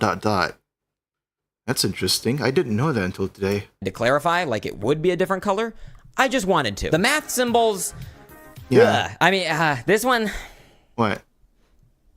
I'm not super satisfied with my conclusions for these. What Besides the plus and them? minus, which are blue and red, multiplication could be purple, but it also could be green. The thing is, if I made it green, it would feel wrong because X is purple. So I don't know why it would... I don't know why the multiplication symbol, which is an X, would be a different color than X. But I don't know, like I could see it being green, but it feels more right as purple to me. The division symbol is yellow. Okay, why? You know, when I think about the concept of division and dividing numbers and splitting things apart, it doesn't feel yellow, but the division symbol is yellow. So I don't know. And then the equal sign is purple, but like specifically the color eggplant. Oh. I don't know why. It just is. And then I don't really know what to label this last segment of symbols. So I'm just going to call it... What? Parentheses are light gray. The brackets. Okay. Brackets. Oh. Oh, these are called brackets. Usually I call the round ones brackets, not these ones. Usually, okay. Round brackets and then box brackets. Are dark gray. And then curly brackets. Oh, curly brackets. Black? Okay. The reason I said that like I was unsure is because I am unsure. And on the script I have them labeled as purple. Oh. In hindsight, I don't know how sure I am in that conclusion, but I'm gonna say black for now. Okay. But like purple's up for discussion. Both slashes are a dark gray, like so gray that they're pretty much black. Ah, okay. But not black. Dark gray. Black. So like matte black. Okay. I guess. The line, the absolute value Yeah, the line that looks like a capital I. symbol, that's black. The underscore, the horizontal line, that's black. And then the only thing left is the greater than or less than signs. I was gonna say black, and truthfully, the cult. I think they are black. What cult? But I want to make them green. Because of the whole analogy that you learned when you were learning about greater than or less than, is when the thing you learn is that it's the alligator eats the bigger one. Oh. So I want to make them alligator green. Okay? Okay, I guess what's that's your somewhat problem? of a If you have a problem justification. with that, why? What's your quarrel with a little whimsy? And then next up, boys are blue and girls are green. Green? What the? Green, not red? That's the normal color of things. Boys are blue and girls are red. That's the normal color. Why green? I messed up the bit. Now I don't have anything else to... That's the first time I've actually disagreed with him on this topic, because growing up, the symbol is that the male symbol is blue and then the female symbol is red. Why green? Did they change that recently? I don't know. Assign colors to, at least right now. That's all that I have in the script. But I feel like there are certain words that I could assign colors to. So like I'm gonna just pull up some words. Random word. Oh, this one, he's just throwing random bullshit go into whatever words he's gonna look up. Female equals pink. Okay, yeah, I guess red and pink are kind of exchangeable, but I've never heard of female as green. I've never heard of that. Yeah. Generator. Okay, and generate. Aluminium. Well, that's just silver. Superior. Yeah, that's silver. Yeah. Superior feels like a blue. Like a blue. Okay, never mind. Slightly darker than true blue. Brain, that's pink. If squishy pink was a color, obviously brain's gonna be that's what pink. brain would be. Herb, that's just green. Green, yeah, like green. Slightly darker than true green. Jest. I like that word. What the heck is a jest? Joke? Is that what I mean? Because jest could also mean joke. Word a lot. Not sure what color I'd give it though. Red or yellow? I don't know. It's like a silly, like yellow, yeah. Like a silly color, yellow. Silly yellow, if that's a color. Cow, Okay. well, I can't do Cow is a brown, black right? and white. I can only do black or white. Actually, you know what? Screw it. This is my video. Cow gets the texture of cow as it. Oh, black and white, huh? The cows where I'm from are brown in color. So, I come. Hey there, the most delish. Been a while since I've seen you on the channel. Its color. Cause I said so. Mosaic. Mosaic. Ooh, purple. What's that? Dark purple, but pixelated. Oh, that's what mosaic is. Okay, got it. What is this stream? This is a reaction stream. I wanted to react to 5 videos, but it looks like I only have time to react to 2 videos today. This is the second video, and it looks like it's gonna be the final one. because it's 6:55 p.m. right now, and I need to end the stream. I don't want a repeat of what happened yesterday. I have exams next week. That's why I haven't been on. Oh, okay. Be sure to do well. Be sure to do well in your exams. Just cause. Employee, red. Employee, like red. I'm studying. Just a... Yeah, I know. Be sure to do well in your exams, though. normal red. I don't know why. Why would just a employees normal be red. red? Packet. Packet. What I don't know color why, would but that be? light blue came to mind. Actually, no. why I thought light about it a blue? little. I thought about it for more than 1 second. Light blue doesn't really work. It's purple. Wake. Purple. Well, I always thought my brain immediately went to wake up. Just font but things? No, it's what color are school subjects. But then the subject got derailed. He named the school, he gave justification for the color of the school subjects here. And then it went into like days of the week, months of the year, and then the continents, and then the oceans, numbers, letters, and the, symbols. Oh, Sunday is my first day in 6th grade. Oh. Okay, so, yeah, that's interesting. So, yeah. Where I'm from, there's some places where Saturday and Sunday are the weekends, but other places, there's also Sunday and Monday are like the Sunday and Monday are like the weekends, and then the rest are weekdays. So yeah, that's rather interesting. I don't know why they decided to do that though. I don't know. Think about like waves, like the wake of water. So Let me see. light blue, almost sea green light blue. dash, A blurry white. like geometry dash, red or purple, Okay. I think. Oh, red or purple. Okay. Definitely not biased at all. Engagement I don't know what that Silver. color would that be.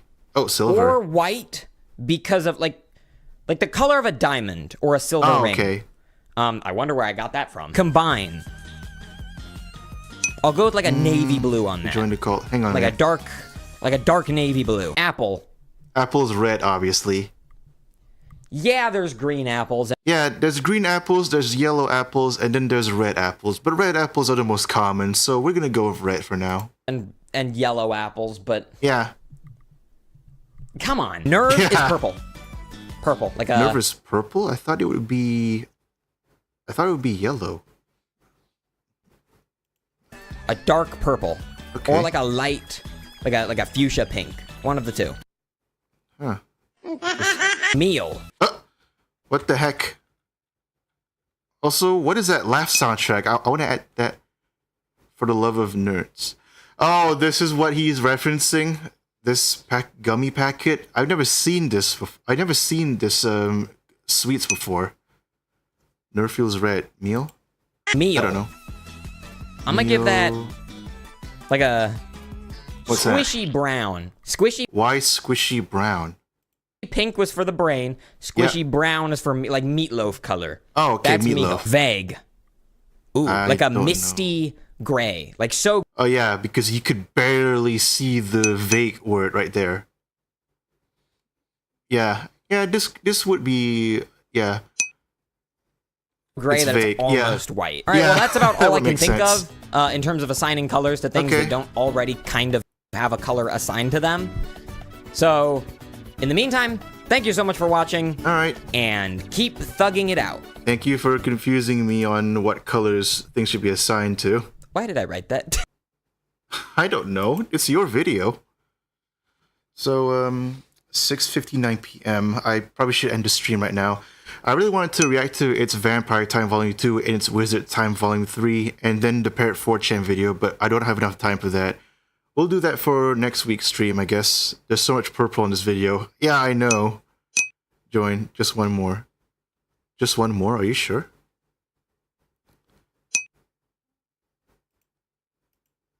Okay, this one's 4 minutes long, so I guess we'll have enough time to watch it.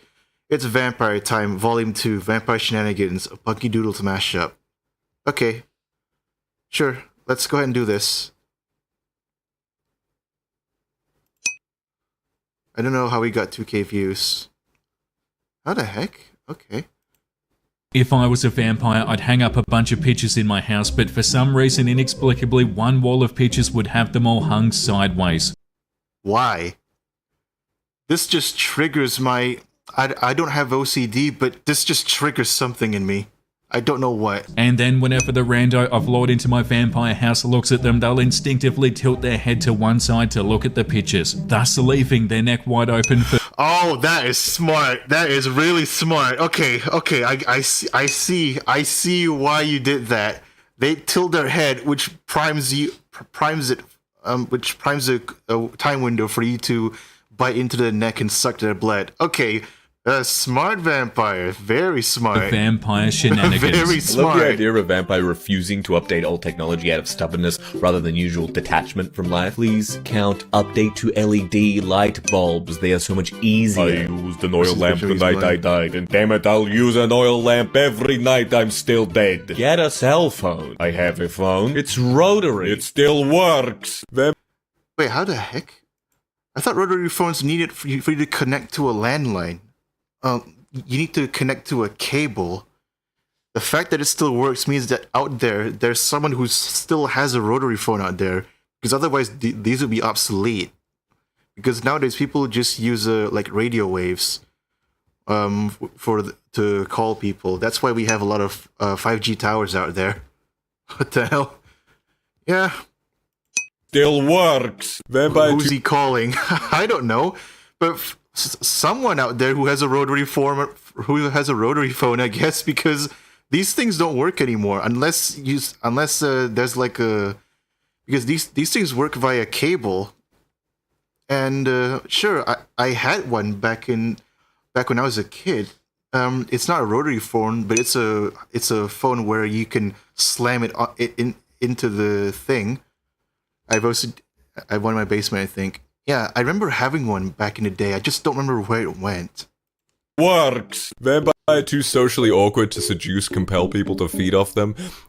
Has to have their chattier vamp friends do it for them. Okay. Or steals blood from the hospital. Vampire that was super ugly in life, so the vampiric glow up just made them a solid 5. Oh, damn. Vampires are supposed to bring you to the pinnacle of your, of what you could be. The fact that it only brought you up to 5. Ay. Oh. Yikes. Solid 5. Vampire who turned into mist in a steam room and couldn't figure out which parts were him versus water, so vampires can turn to mist? I did not know that. he got stuck there for weeks. Vampire who's afraid of flying, so anytime they turn into a bat, it makes them incredibly queasy. Oh, okay. That's just me when I'm in a car. I get motion sick. Vampire having I get motion sick when I'm riding in a car, but strangely enough, when I'm driving the car, I don't get motion sick. wine tasting, trying out different types of blood, discussing various textures and tastes and stuff like that, but one vampire honestly can't tell the difference because that's me when it comes to like eating types of protein, like quail and chicken. I honestly can't taste the difference between them. Meat I can't really taste the difference, but I don't really know about. Yeah, I can't really. I'm with this guy. I can't really taste the difference. I can't really taste the difference between the subspecies of meat. Like chicken and quail, I can't really tell the difference. But I do know the difference between chicken and meat, though.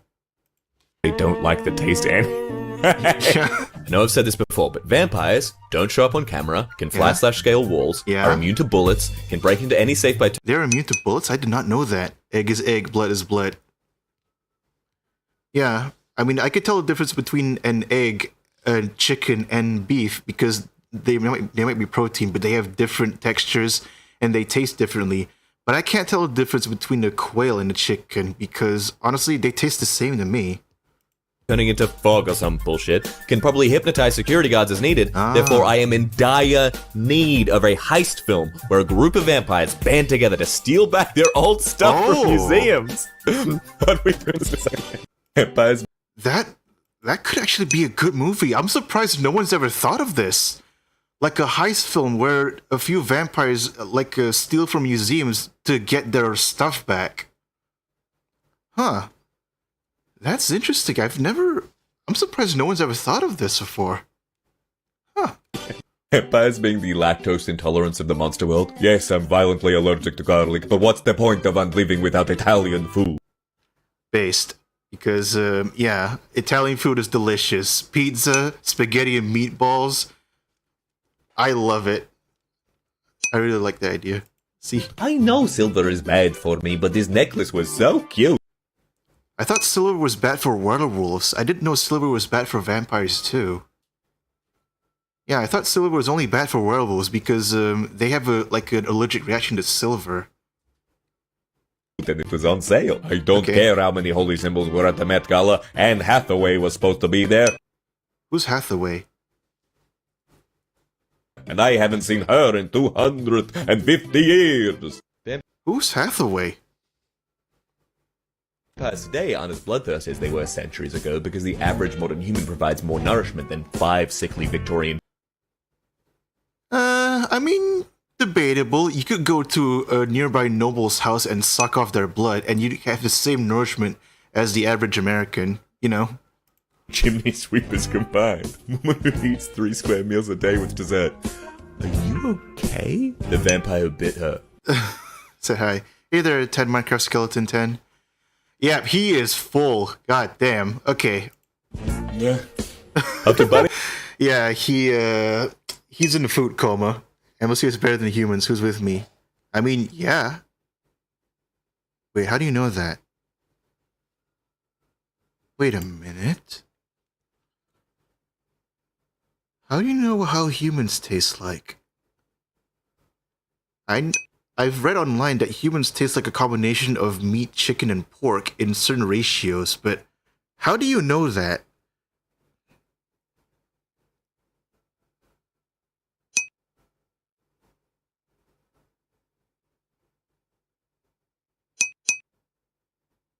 Oh, what did I come into? We're just gonna move on, okay? We're just gonna move on. Faye, the vampire claims that she must serve him, for his bite converted her into his thrall.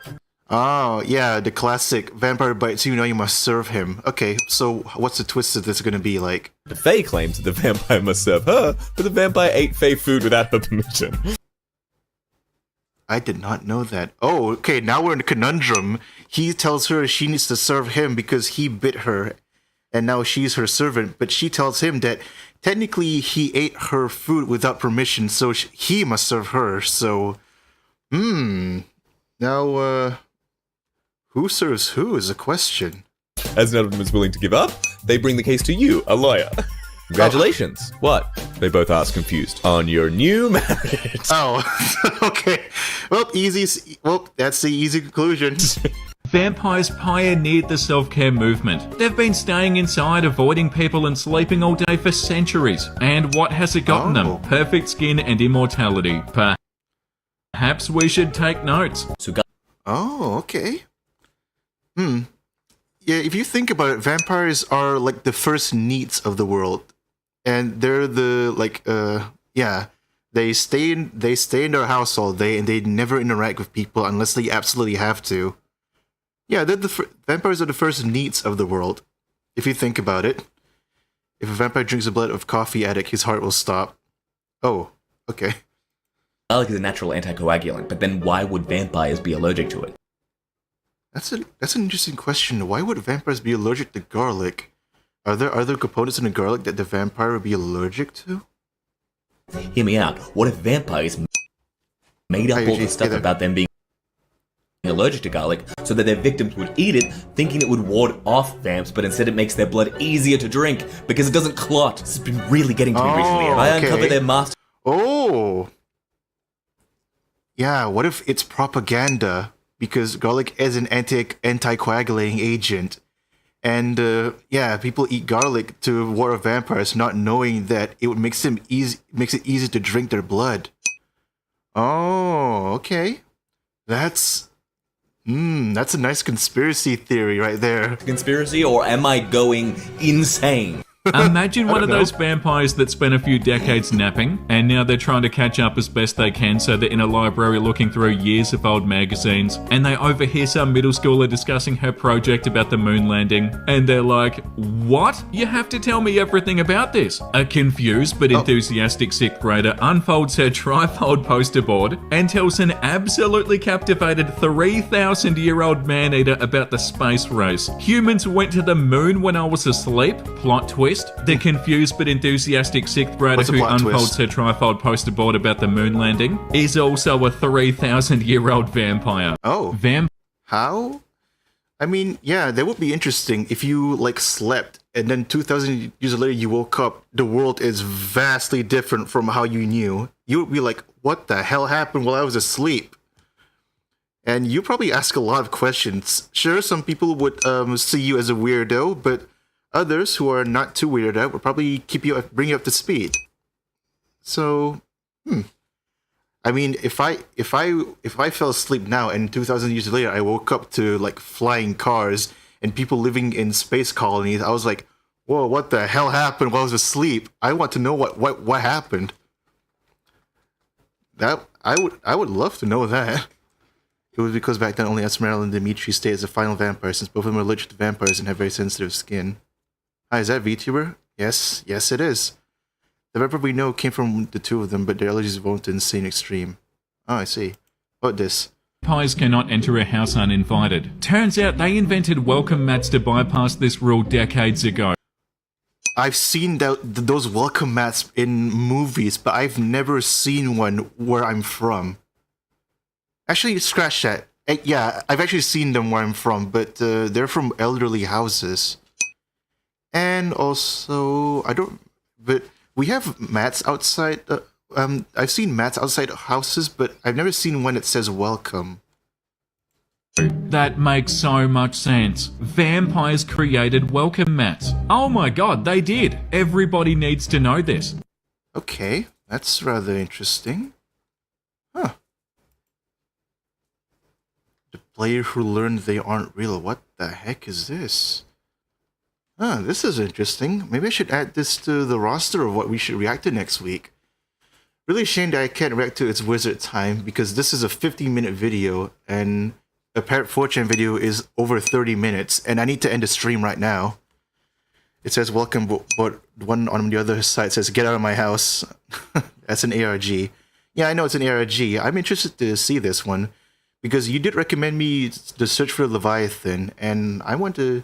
It's been a while since I've seen the Zacho Builds video. The last time I saw it was that statue ARG. So, that's interesting. Okay. I really like that one. Okay. Chat, join the council. Okay. What council are you talking about, Ahmad Jordan? I don't understand. What council are you talking about? Hang on a minute. Go to channel. What are you talking about, Ahmad Jordan? Trying to be famous. More about this channel. Playlists. Games. Okay. Oh, where is it? It's a bit. You should watch it. The Council. Wait, that's the name of a video? Hang on a minute, what? Hang on. The Council. What is this?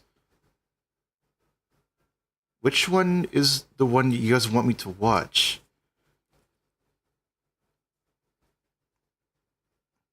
Oh, is this what you mean by join the council?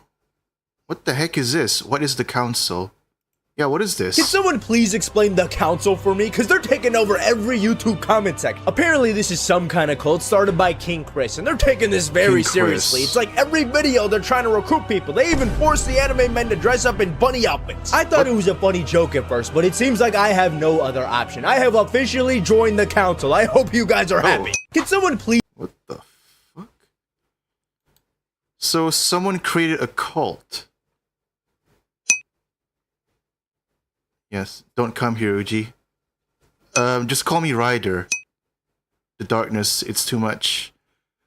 Okay, I guess I won't. Okay, I don't know what the council is, but the darkness is too much. I'm gonna end the stream right here. There won't be a stream tomorrow because I'm gonna attend a relative's wedding tomorrow. So yeah, we're gonna continue this on Sunday with Neverness to Everness. I wanted to stream it on Wednesday, but I had to go somewhere at the time, so that's a shame. So in your profile clip, get a red hood on your head. All right, okay.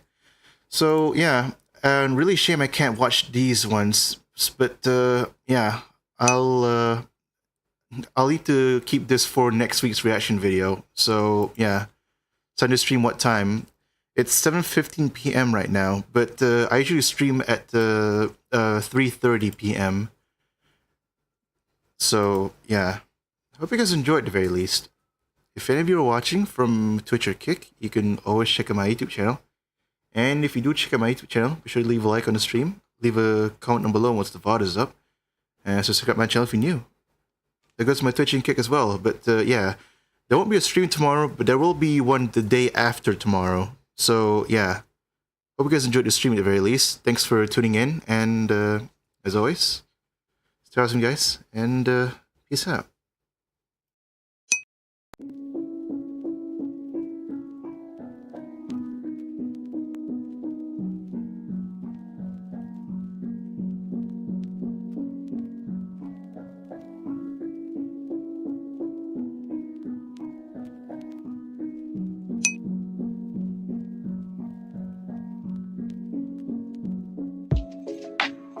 Alright, I'll keep that in mind, Ahmad Jordan.